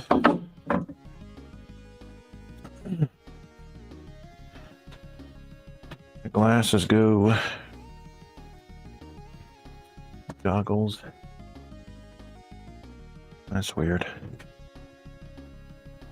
Oh, are they on my head? They're on my head. Okay. I don't usually do that because I like having them there, but they tend to steam up if I leave them up there too long. So, okay. Usually I take them off for that reason.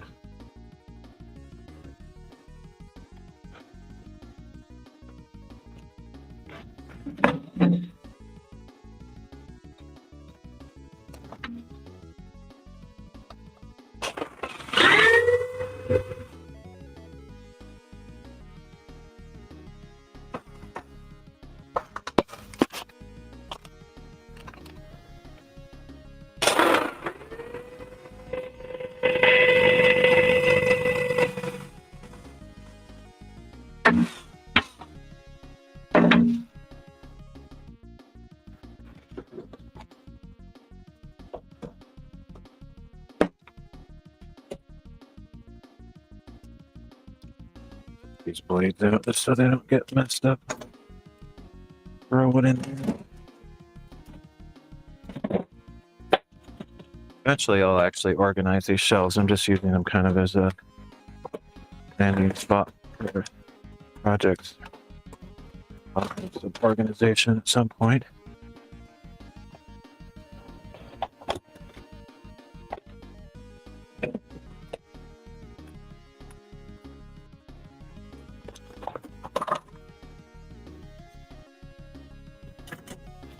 Okay, there we go.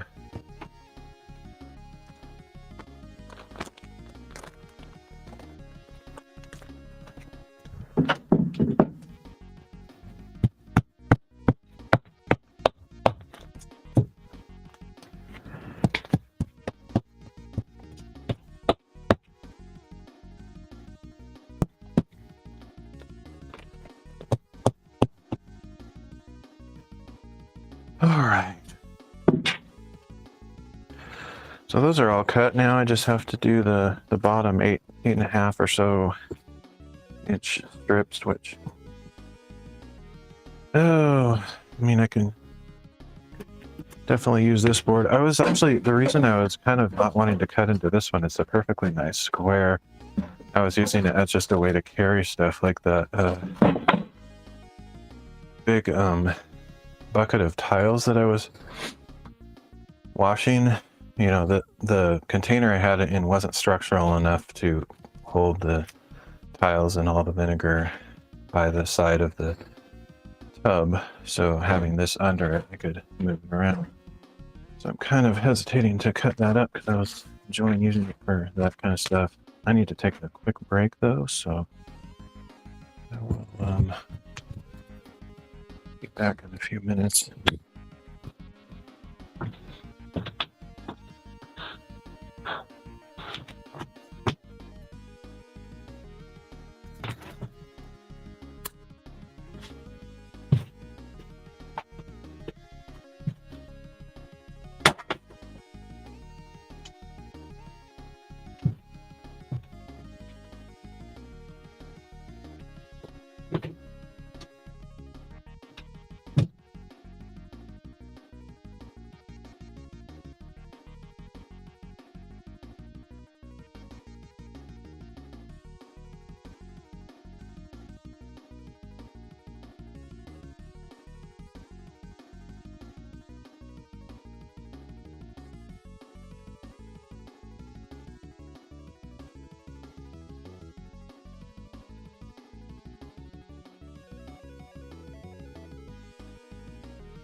Okay, I'm back.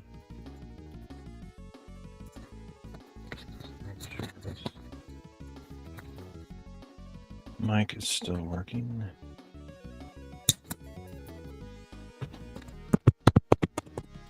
Yep.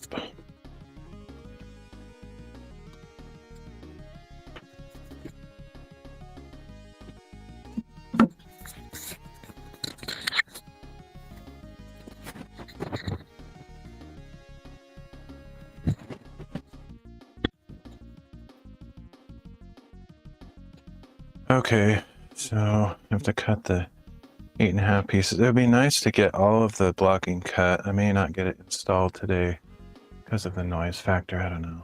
I really wish I would have done a sound test while my friend was here. Maybe it's not that loud for the table saw and whatever drills. And I think the loudest thing, I mean, that's all loud, but one of the loudest things is the impact driver. That thing is really loud.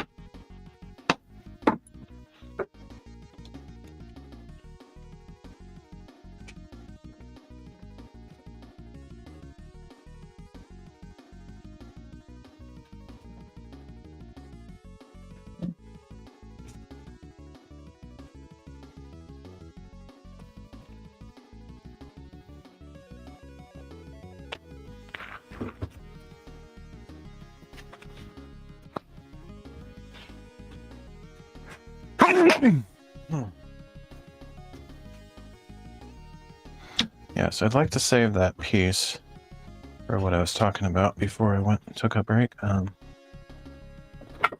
If I can, see what other scraps I have. If I don't have any other scraps, I'll have to use it, but I think I have some. I know I have some, but just digging them up might be a challenge.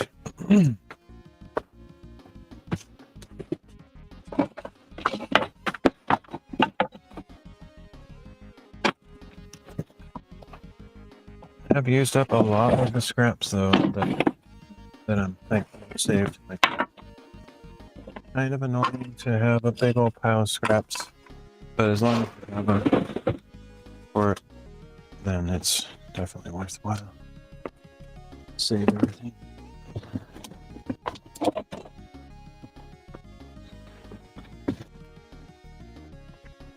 I found 2 good-sized chunks.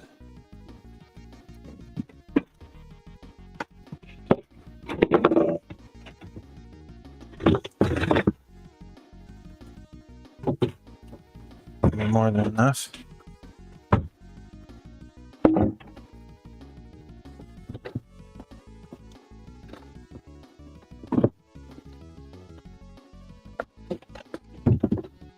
I have another project outside that I want to work on as soon as possible before it starts, the weather starts really changing into winter, because that firewood rolling cart that I made last year, early this year, I don't remember, but it needs a back put on it so that no creatures can wander in there, stay warm in the winter, make a nasty mess in there. So mainly the cats, the neighbors' cats, are just gross. Okay.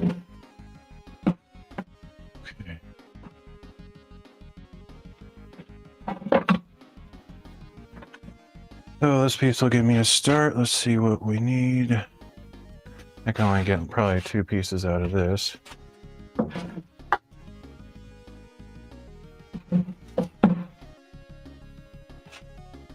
don't know if I can cut a full 8.5 inches on this table, so check.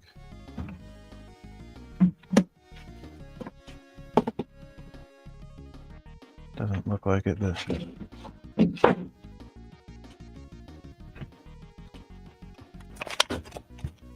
if I can, it's just like just barely. I mean, obviously, I can cut it one way or another, but it's just fence for the guide. Oh, I guess we can. There's that much.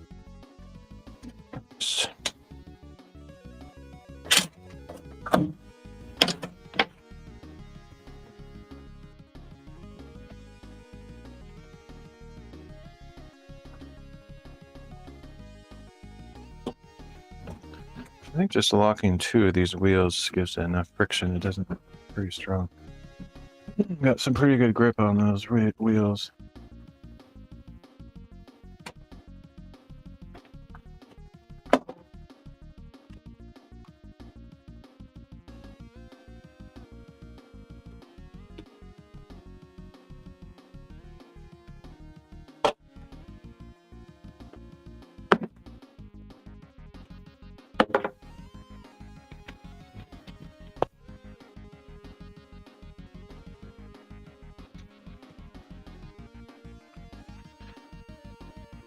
I know these are old school and pretty nasty looking goggles, but I really like them. They fit around my face nice, and it's sometimes hard to find a nice snug fit like that. I have some of those other kind that are more like glasses that look way more stylish and stuff, but man, like if you're in a dusty environment and you don't have this enclosure kind with the side shield, hug your face kind, the dust just goes straight in your eyes. So as much as I prefer those other glasses looking kind, they just don't really do the trick when you're dealing with too much material flying around.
Get this kind of out of the way so you can at least see what I'm doing a bit.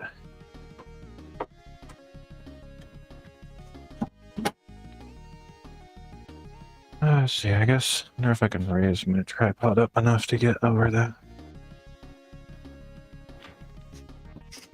Ouch.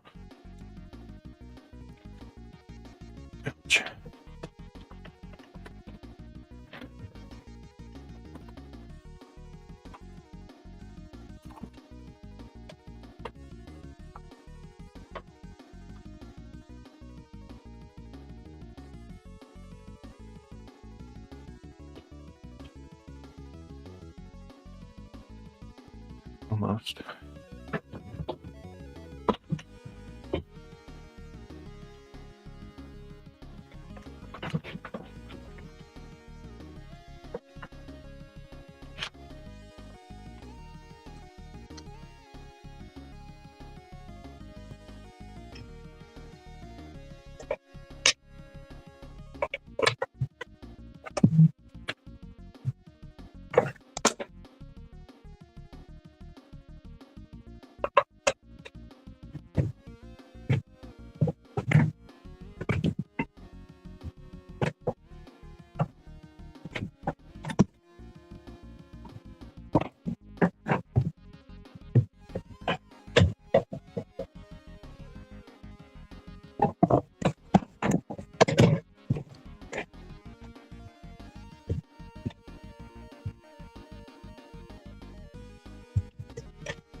All right, that'll work.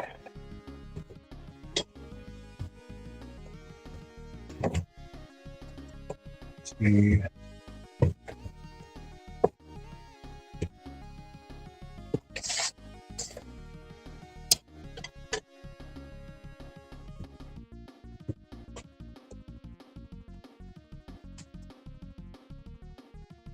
I need 3 of these. I mean, 4 of these, but 3 full light.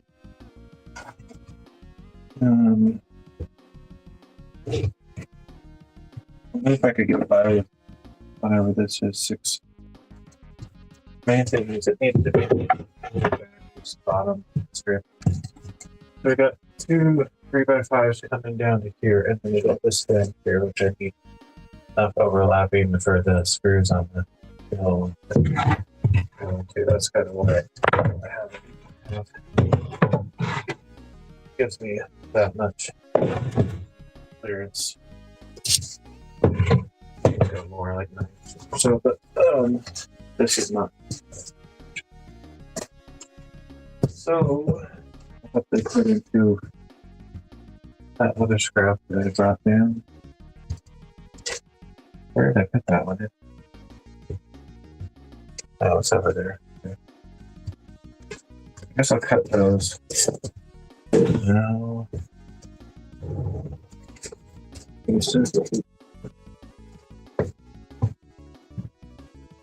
That's easier little big nuts and everything else that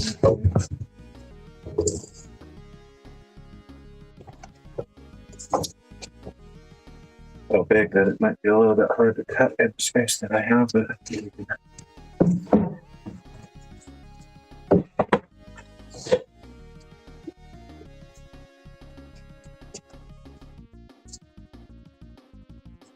just barely.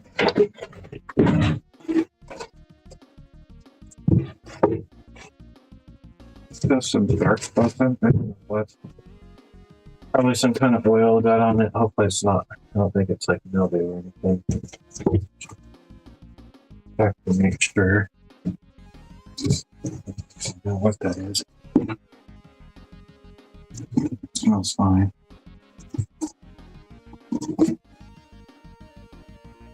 Guessing it was probably some kind of. I don't remember what I used this for. I've used it for a lot of things. Apparently, it's got a bunch of marks on it, paint on it. Who knows? Some paint thinner down there or something. Okay.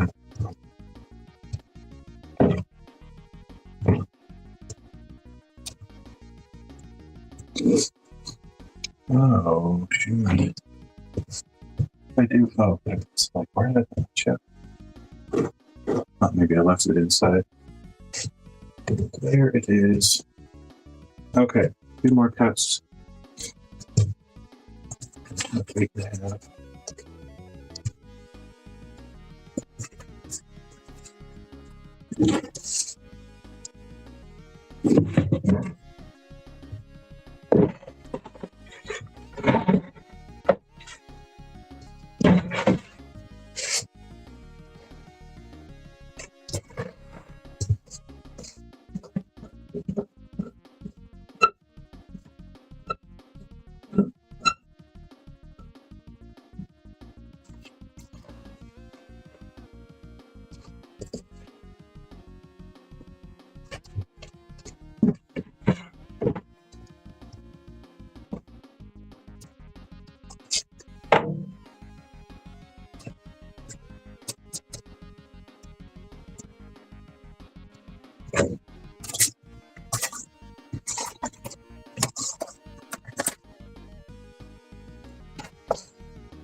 And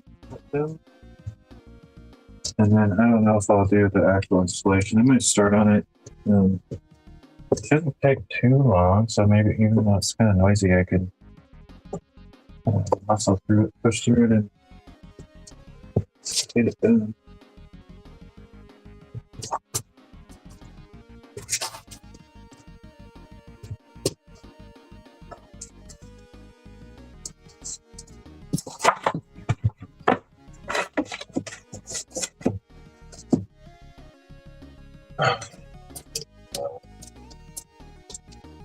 Five,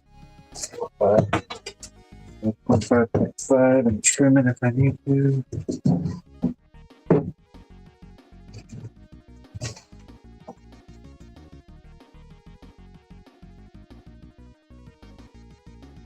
This OSB is amazing quality. It's crazy. It's so strong.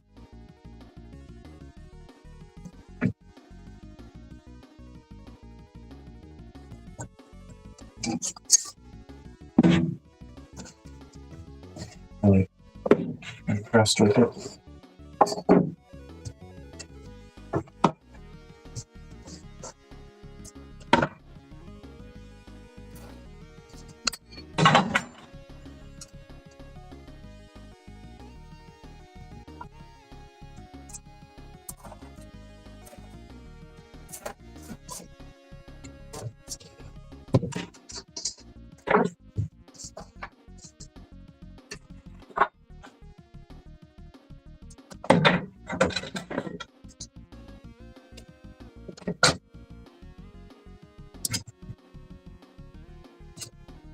That side is not very straight. I don't know if I press that, but I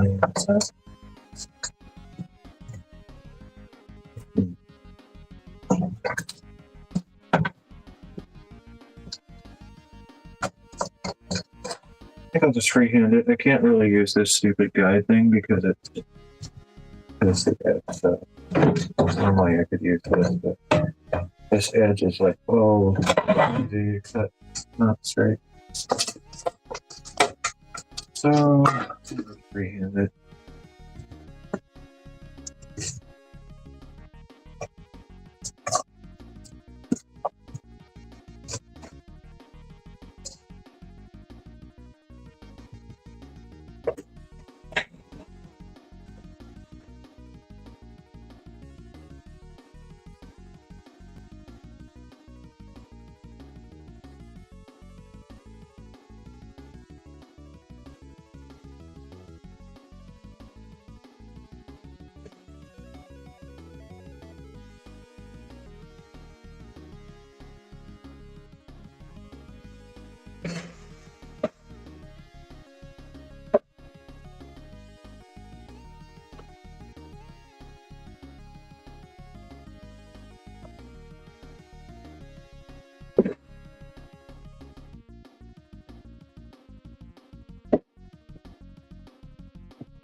Get any better than that.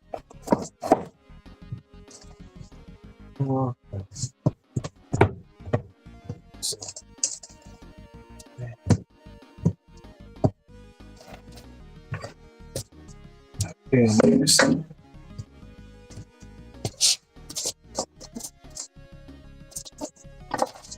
One up above is not nearly this tight. I think it may have fallen on my head slowly. I could use the guide on these other ones as well, just to, yeah, it's not hard to freehand it. I as well use the tools if I can.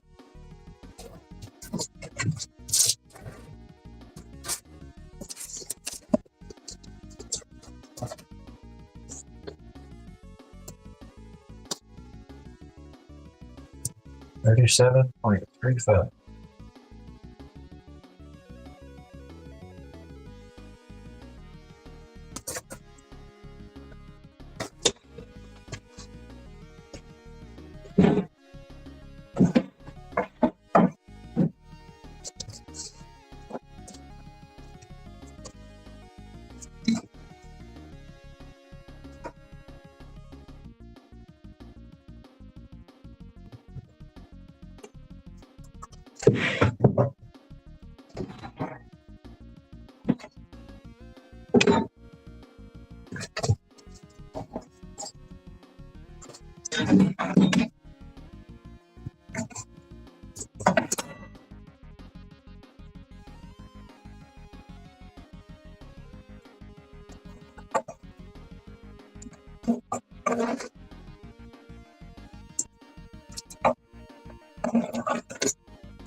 Really don't like this fence that I have from the cable side. Position that you lock it down and it moves completely. That's helpful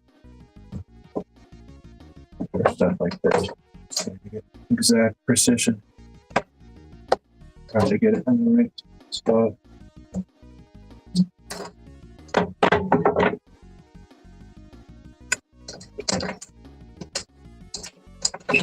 Like to go back and forth a million times. Tighten it down. See if it's right. Try it again. Nothing. Exact same. Good. Okay, I think that's about right. Just trim it a bit.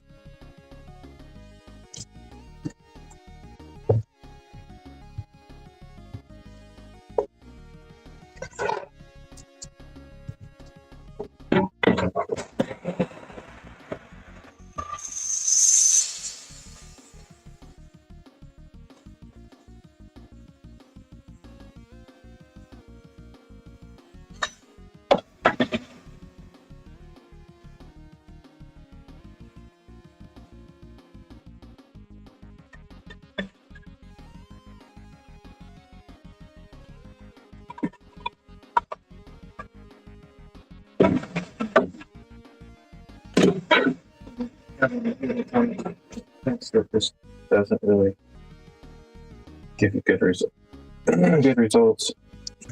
It only matters when you're doing really precise stuff. But otherwise, it's plenty good.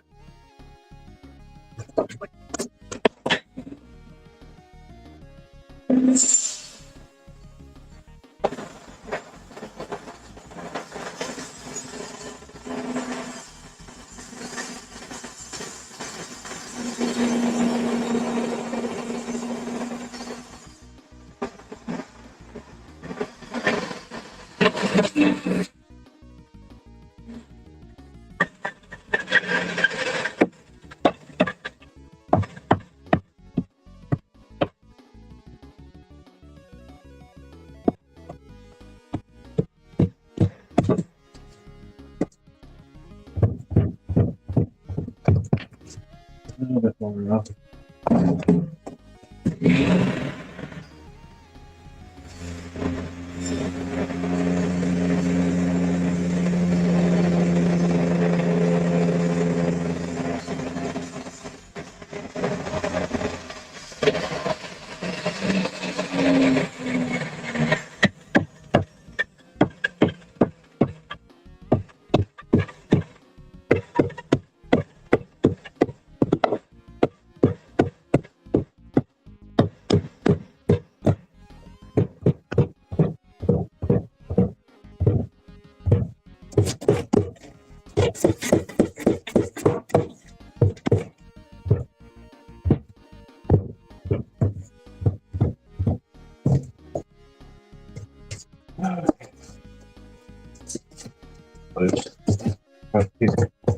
And I'm kind of spreading the studs out a little bit, wedging these pieces in there. Okay. Next thing.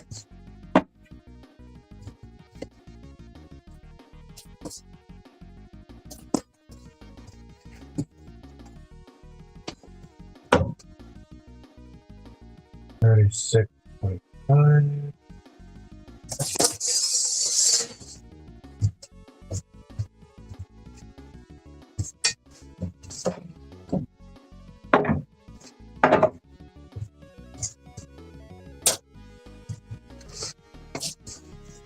Maybe nice to have this collection system set up. I do have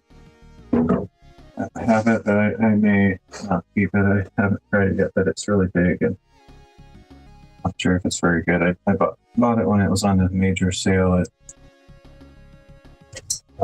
Timber Freight some years ago, and I've never set it up. I That was before. I actually bought it before I even the shop at all. So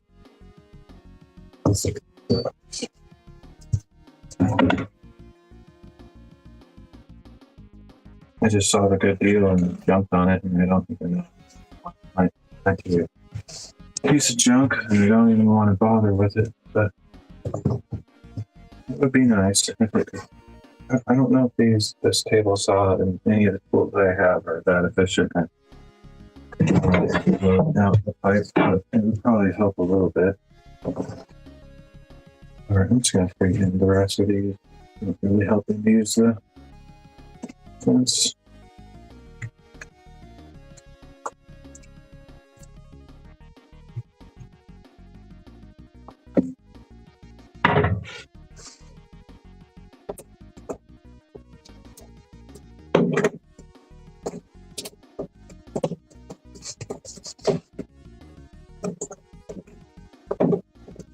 I need to fix the switch on this thing. It's a little.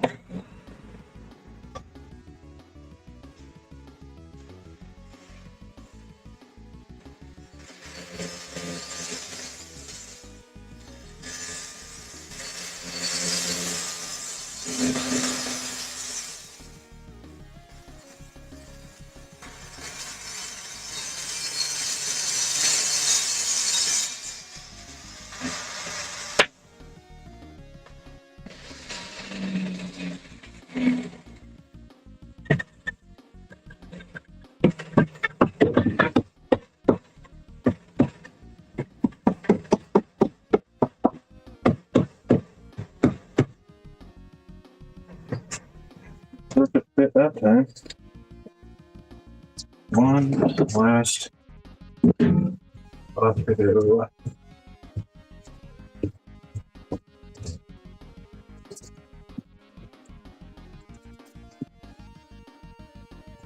Let's see what's over here. Like there's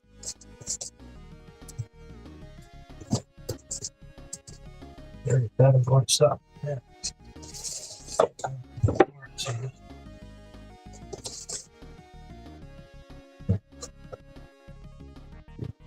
Looks like about 37.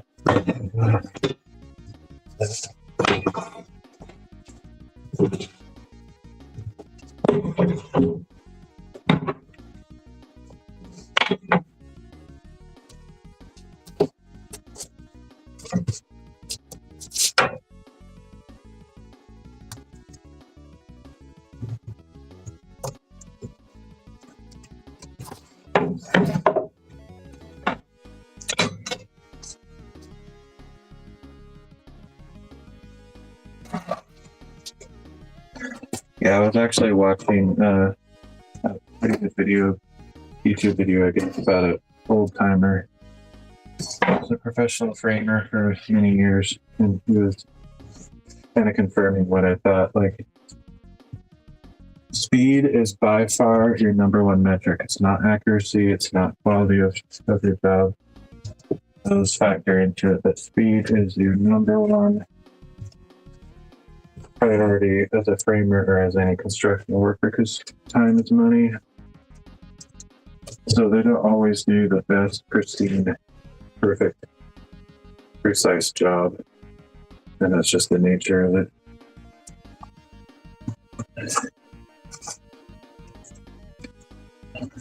But like I've said many times, I have no time constraint on this project, so I can just do it as well as I can.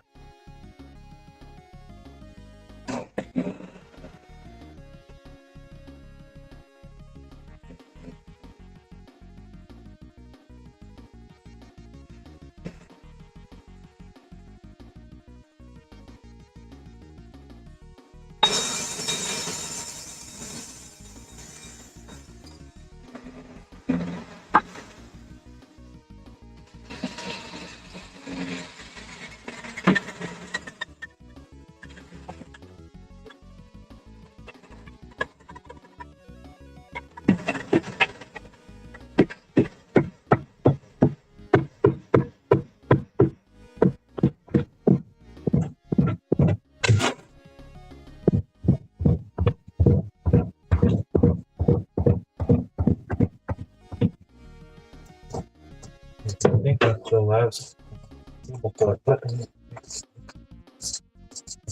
So,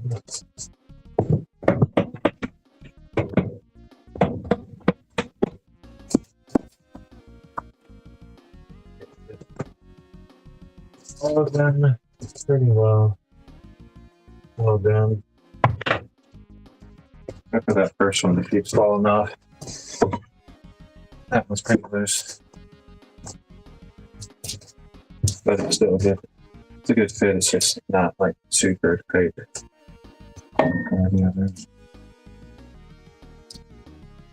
Okay.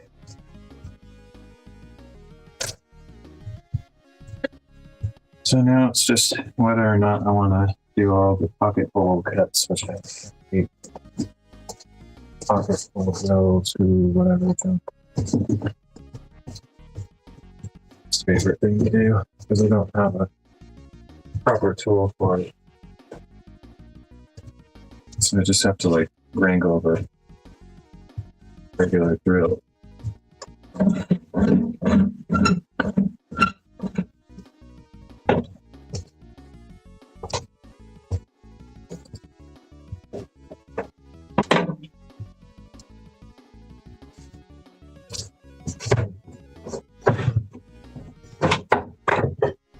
Now this can go back into table mode where it just stacks this on top of it.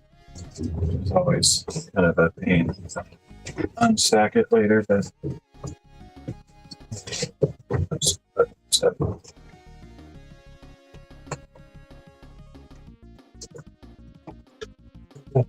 it's fine. Just need to get this out of the way.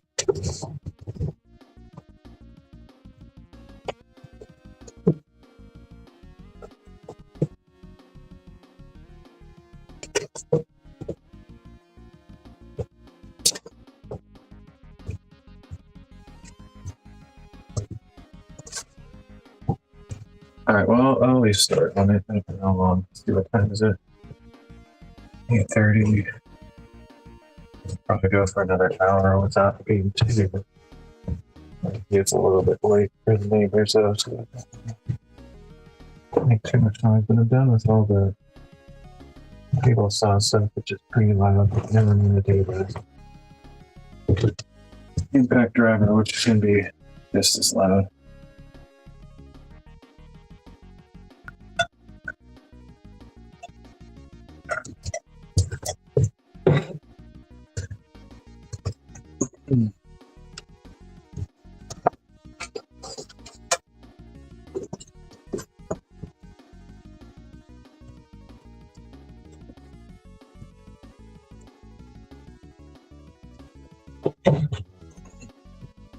I'm happy my wireless mic has been working all throughout the stream. After that experience last stream, that's garbage.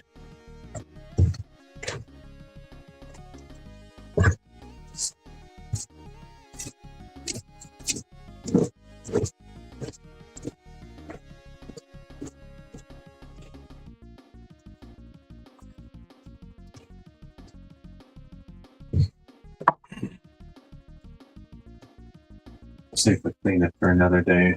Vacuum in here just because I'm gonna keep working on this.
I don't want to put that giant drill bit that I had before. Let me actually put it away.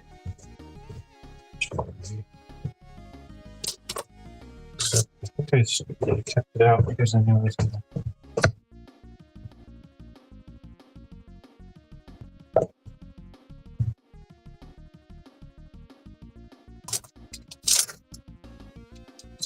Yep, I bought a bunch of them. I actually want to buy a ton of those. Like now that I know they work, I bought these like really old used drill bits from a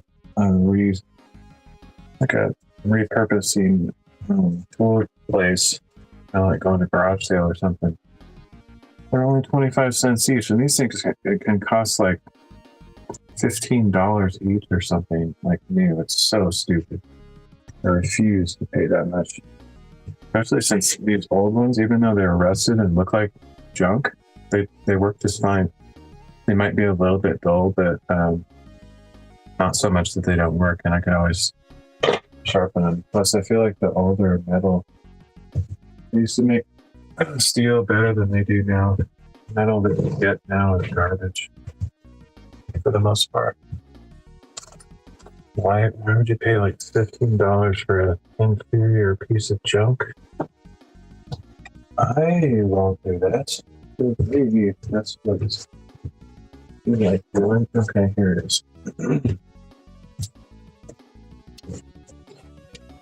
Pay 25 cents for the best product you'll ever imagine your entire life. Fashioned by elves, dwarves, magical abilities, or you can spend $15 on a piece of trash made in China. That's very long. I don't know. It's kind of a hard decision.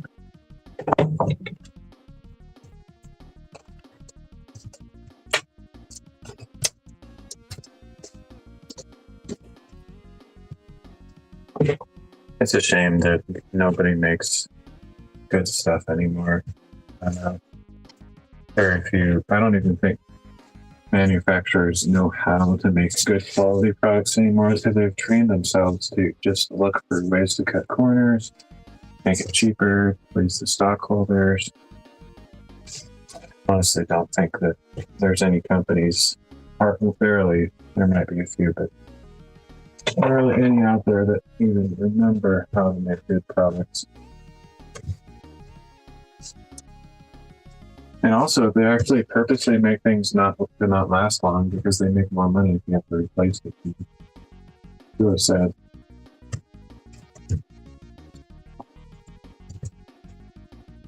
It didn't used to be that way. Like, it used to be that you gain a reputation for your brand and your company by making something that would last a lifetime.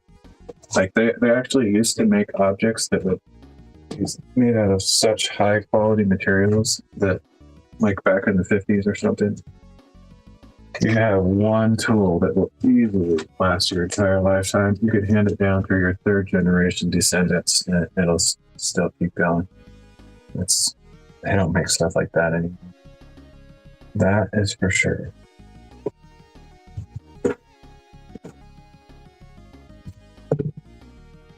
Okay, what am I doing here?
There's a poor man's pocket screw installation method. Let's use a giant drill bit to get the it'll just go straight in rather than do it at an angle. It's too hard to do it at an angle without some kind of jig.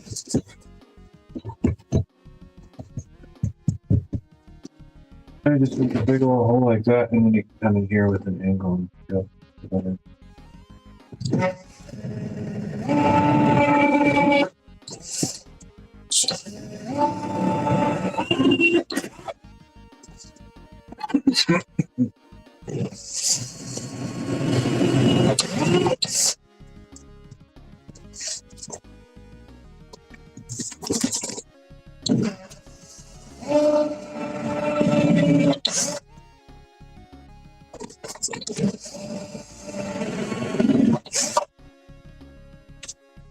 I like to pre-drill the holes just so that I can make sure the screws go where I want. Otherwise, it's crazy.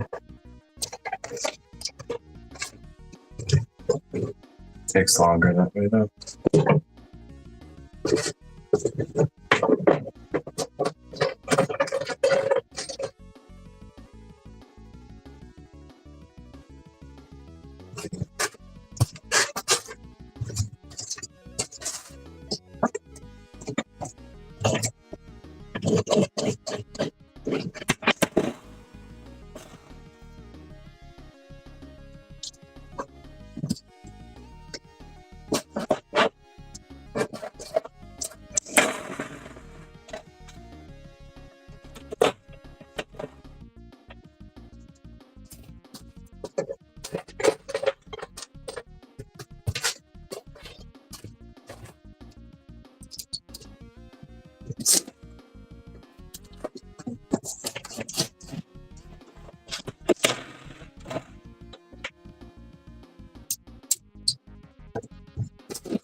Solid.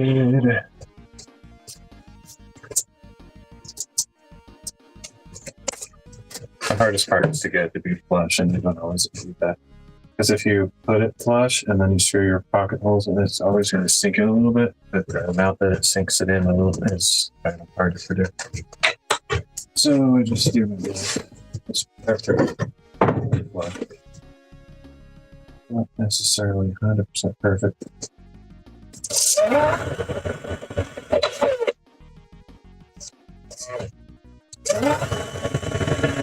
The way I figure in dealing with such inaccuracies here already, none of these studs are flush to each other. Like if I ran a straight edge across here, it would just be a nightmare to look at. Figure all the very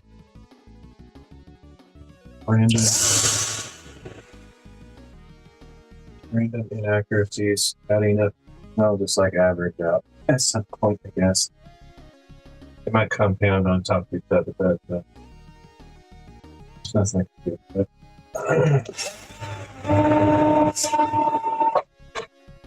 I just didn't do a super precise job on the build shop, so there's no way we can fix all that and make it perfectly straight.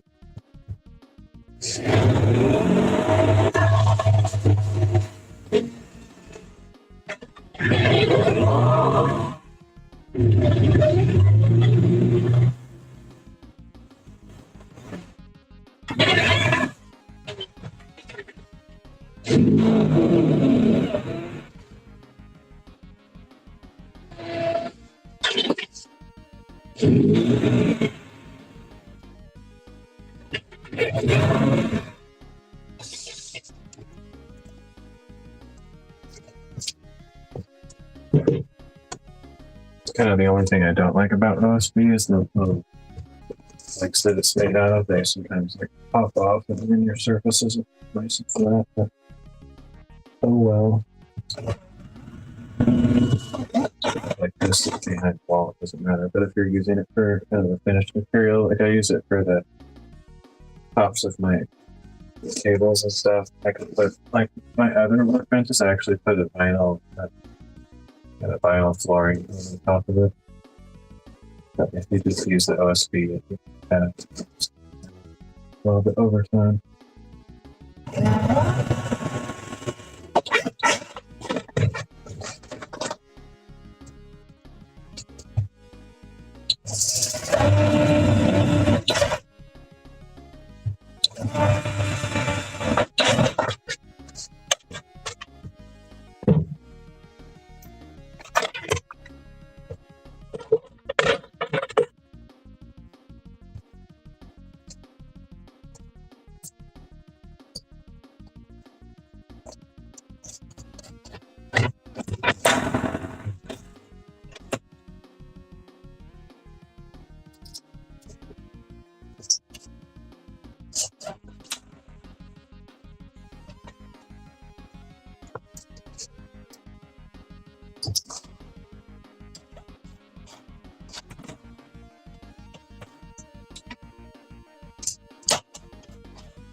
Now that got caught now. Oh, it's pushing it out a lot. You know, try to force them to do it different. You guys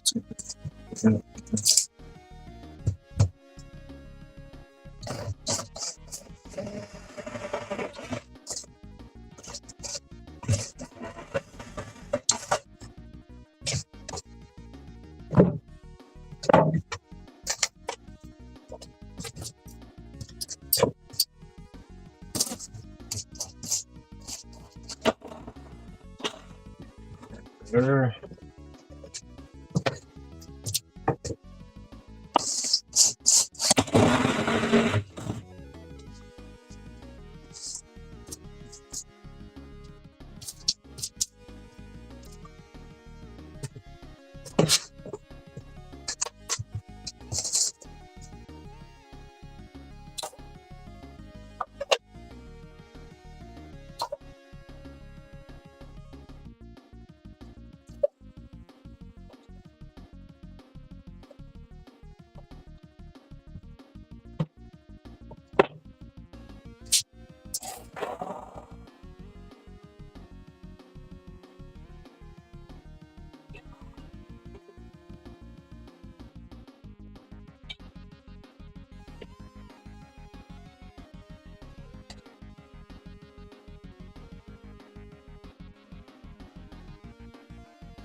Sure, that's gonna sit in there, right? But that starts somewhere.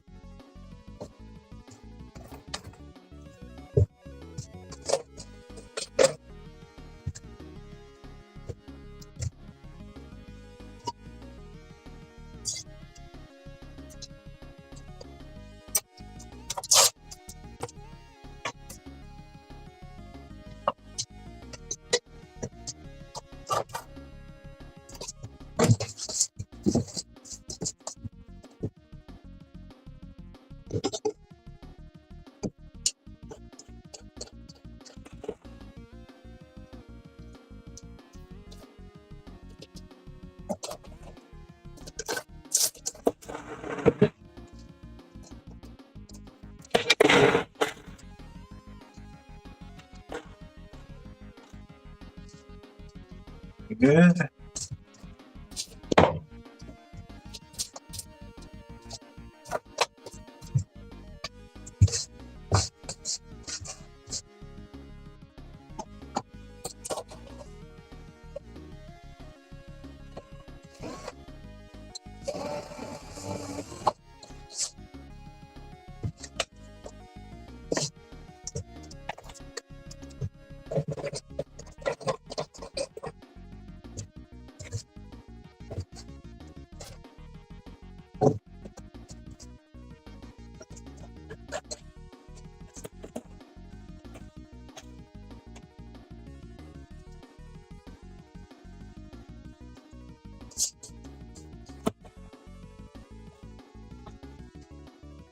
pretty awesome, actually.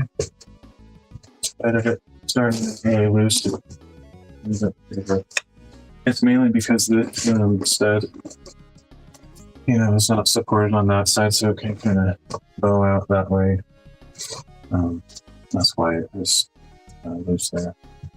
So once it gets cinched up, it's pretty good. Alright, over here.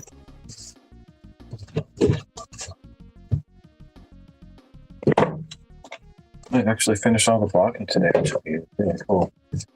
That means all we really have to do next stream is install the cement board itself, which I think will go pretty quick. I'll easily be able to do that.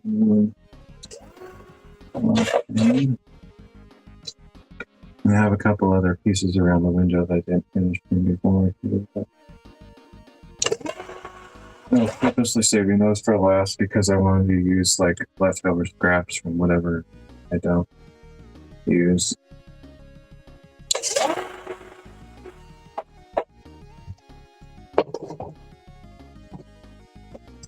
And a lot of odd small sizes that I need.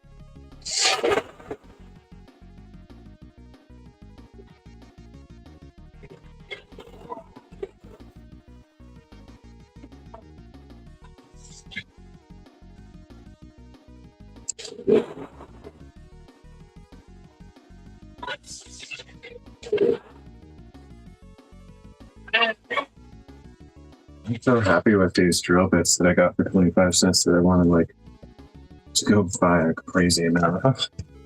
Just one of those things when you get obsessed with something that's just really doing the trick for cheap. It still ends up being cheap, but not quite as cheap because you end up buying like, oh, I'm obsessed with this thing. You buy 50 of them. I think you have to buy 50 of those. That's the price. It's crazy, but that's true. And they're better than the new ones in most cases. Certainly as good.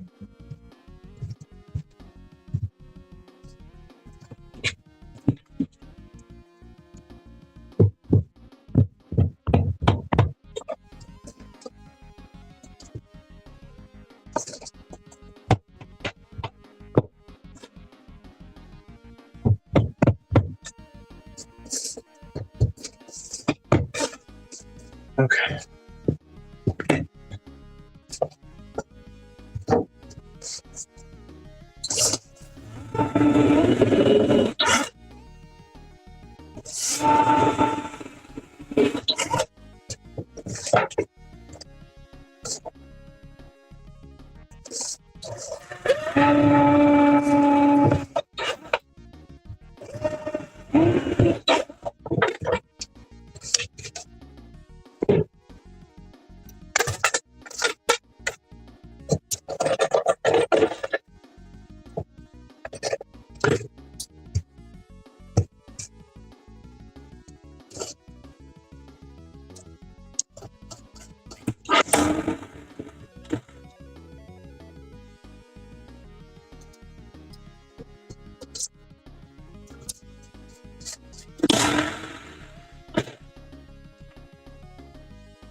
Awesome.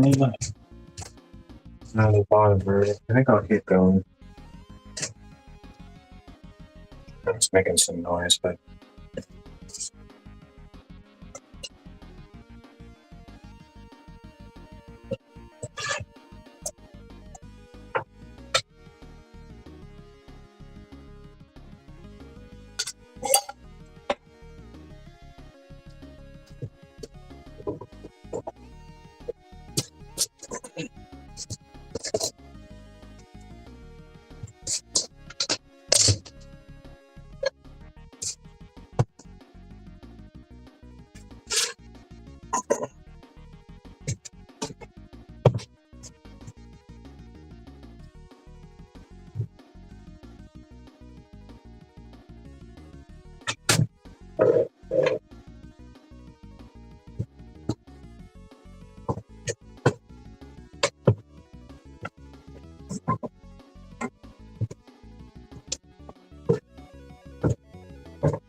I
was noticing it's pretty low on the special screws for the cement boards. I don't know if I have enough to finish the job, but it'll be close. I'm gonna have to one of the bots should be fine. So I don't need to anymore.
Hopefully my chat is working today.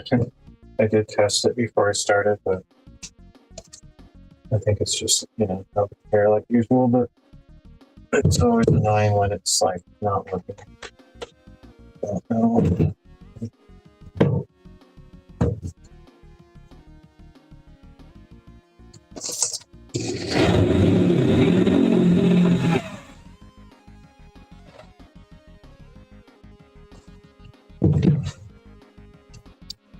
Thinking about it like this, see if I can check.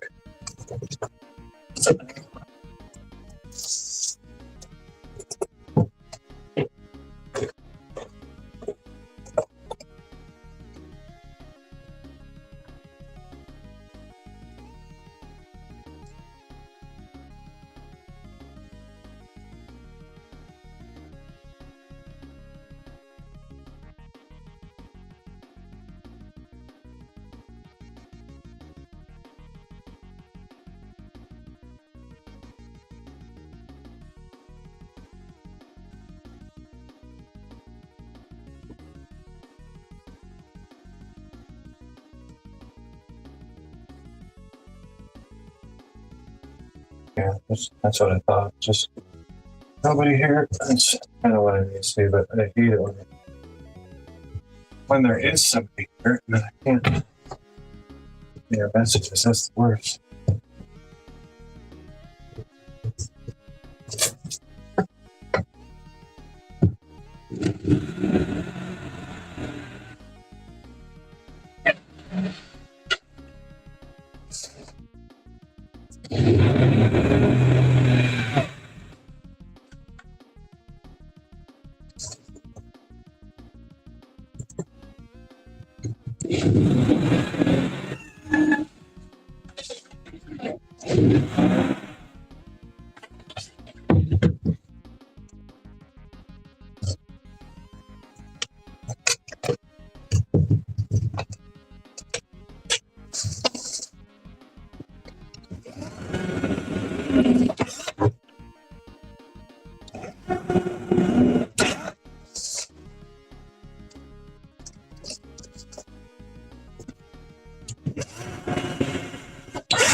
First solace. Two more, and then I'm done for the day. Very satisfying result. I didn't think I would get all this done today. Just because I got stupid links to look at me.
Surprised I haven't broken any drill bit on this 1/8 inch or whatever it is, just because I'm kind of bending it a little bit.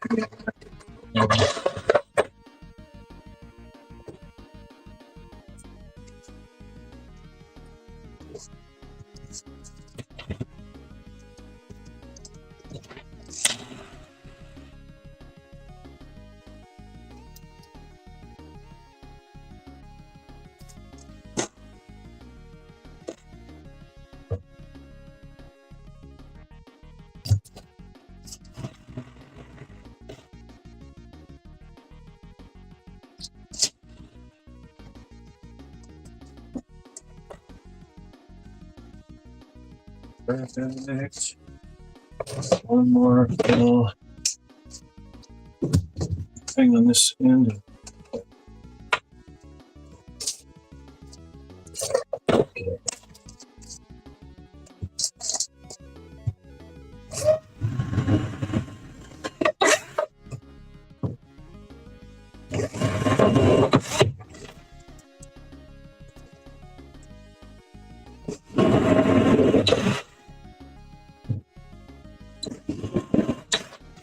I think this is all the blocking I need to do now for the project. Like, that's it.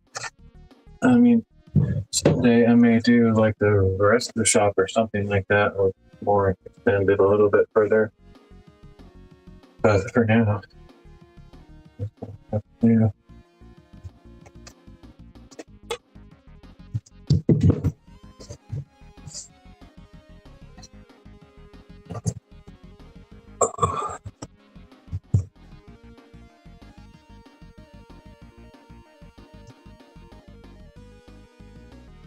Kind of nice to have this laptop out here for this checking the stream stuff. Gives me a little bit of peace of mind, so that if that microphone junk happens again, I can actually do something about it.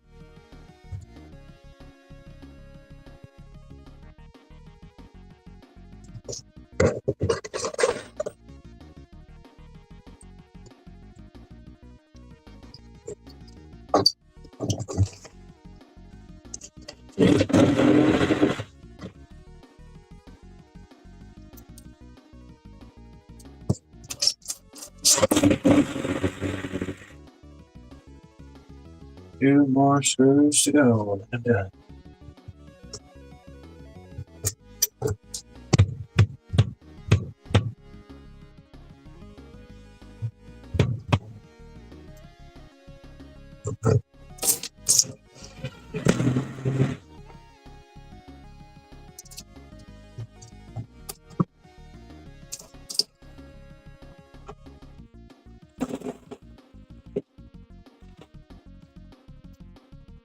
Yeah. Yeah, boy, as they say. I don't say that, but I just did. Okay. These are so strong, too. Like, I can easily get my fat personhood up. All right. Well, I could actually work on the cement board part. I could technically finish it tonight. It's mainly the noise factor for the neighbors. I don't like to push my luck. They'd probably be nice and not say anything, but since I don't know how loud it is, I know one of my neighbors is hard of hearing, so I'm not actually worried about him. But there's some others that probably could hear it. Until I determine what my limits are on sound check, which my mom's going to be coming over in a few days, so maybe if I remember, I'll do a sound check when she's here. That way I know what I can do at night.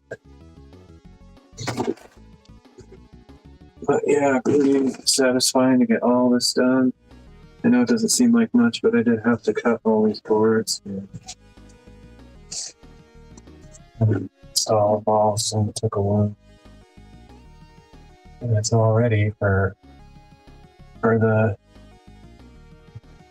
party backer. You can see how this is taller than where that is, so that the bottom screws on the panel can go into this blocking. That's why I made it 8.5 inches tall like that.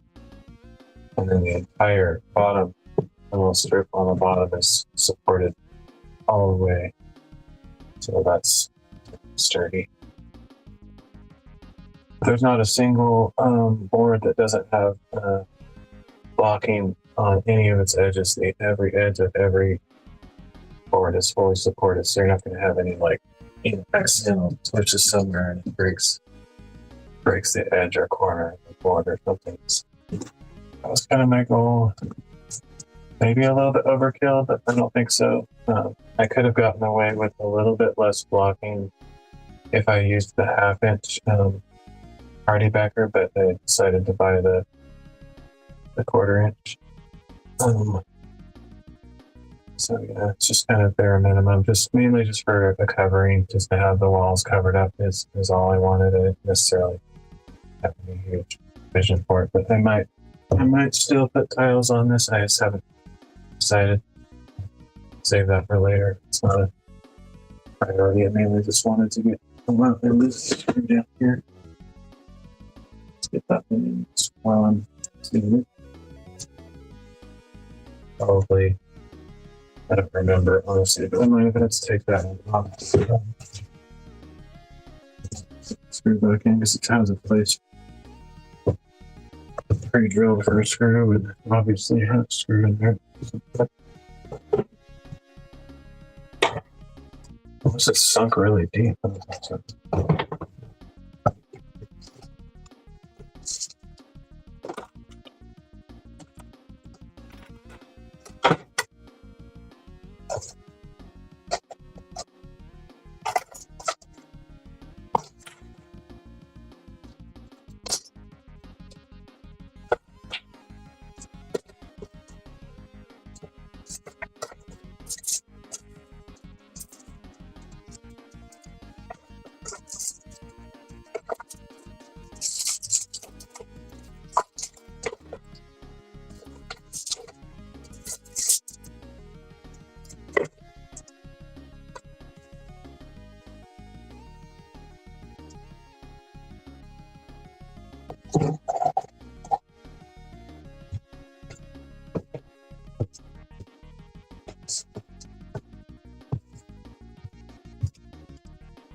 That one, I see. That one, apparently I missed the before the bottom. Let me re-drill a hole. Should I do that now before I forget? Do that later.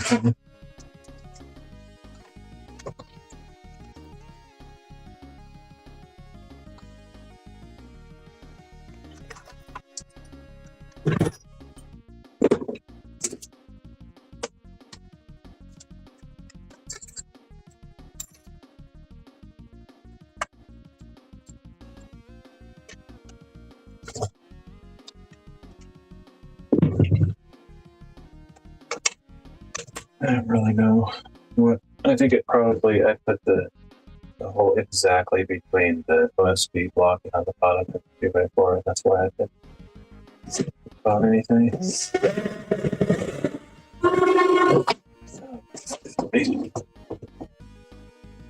Huh. Okay, maybe. I don't remember.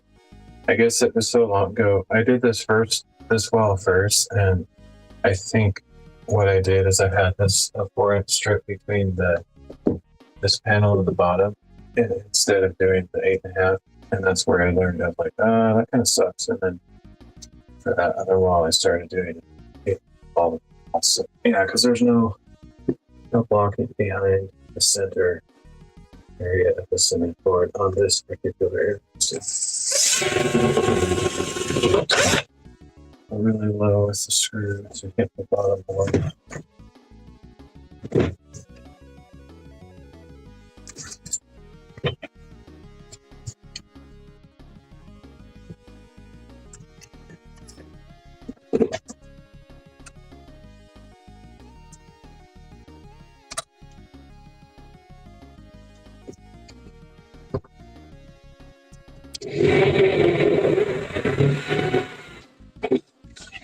That's where pre-drilling is like incredibly important. Where you're definitely gonna split the cement board. Stuff is pretty fragile, but this should do it hopefully. Yep. There we go. All right. That's that's all done. The next stream, whenever I do it, but I don't know if it'll be tomorrow or not, but tomorrow or Saturday maybe. I don't know. I don't even know what day it is. What is it? It's Thursday, right? Yeah. Might do it Saturday, but I'll put the cement board in, and then I'll be completely done with this project. Don't want to forget about those couple patches over there that I need to do, but otherwise, man, this is gonna be nice. Finally enclosed. I've been kind of feeling held back with setting up my shop because I knew I couldn't stand the fact that those walls were open and that all the nasty dust I'd be producing would be going straight into the walls, going into the insulation and just making a huge mess. And so I knew I wanted to get stuff on the walls. I just hadn't figured it out yet. So now that that's happening, I can feel actually like motivated. Okay, it's all ready to go. I can actually start setting up the shop and get work, start working, whatever. Hopefully. So this is a really good important step in my progress going forward. And I probably just waited too long to do it. Just needed it to happen, but won't go into details on that, but I have some friction and disagreements on things. Anyway, just kind of decided which walls we should have. So I think I will end the street. Head out.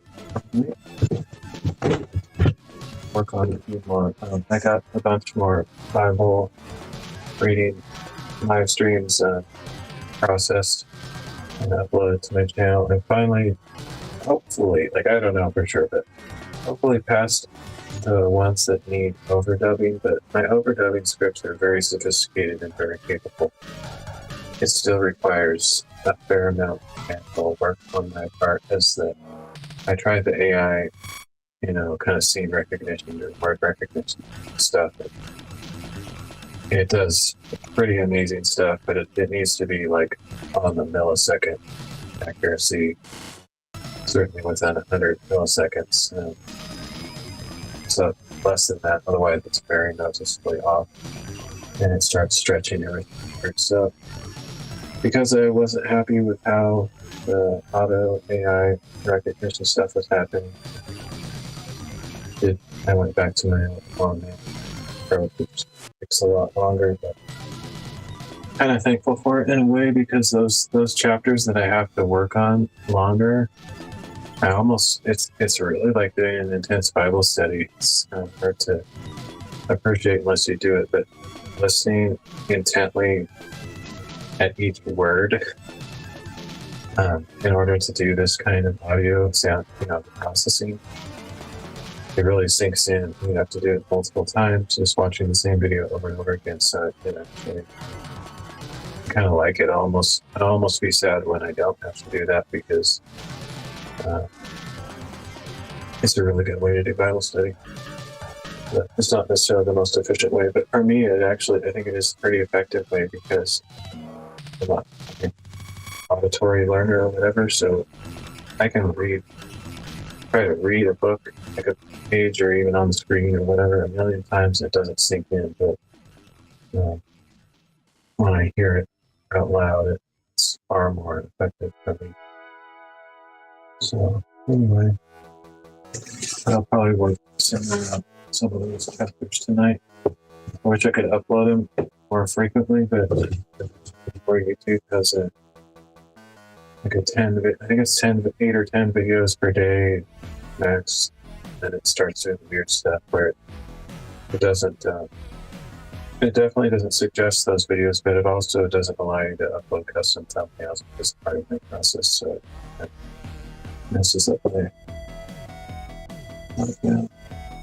my process. Okay, well, get out here. Get a few things going.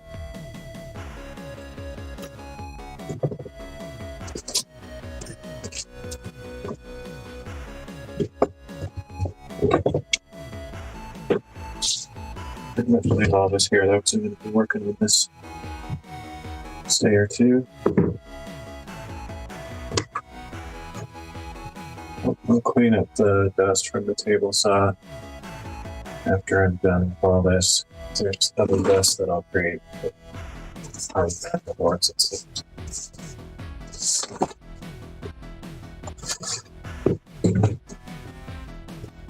Alright, well, I'm gonna head out. I'm gonna pack up all this stuff, so I'll probably just end the stream and go back inside after that. Thankfully, I can actually do all that out here now.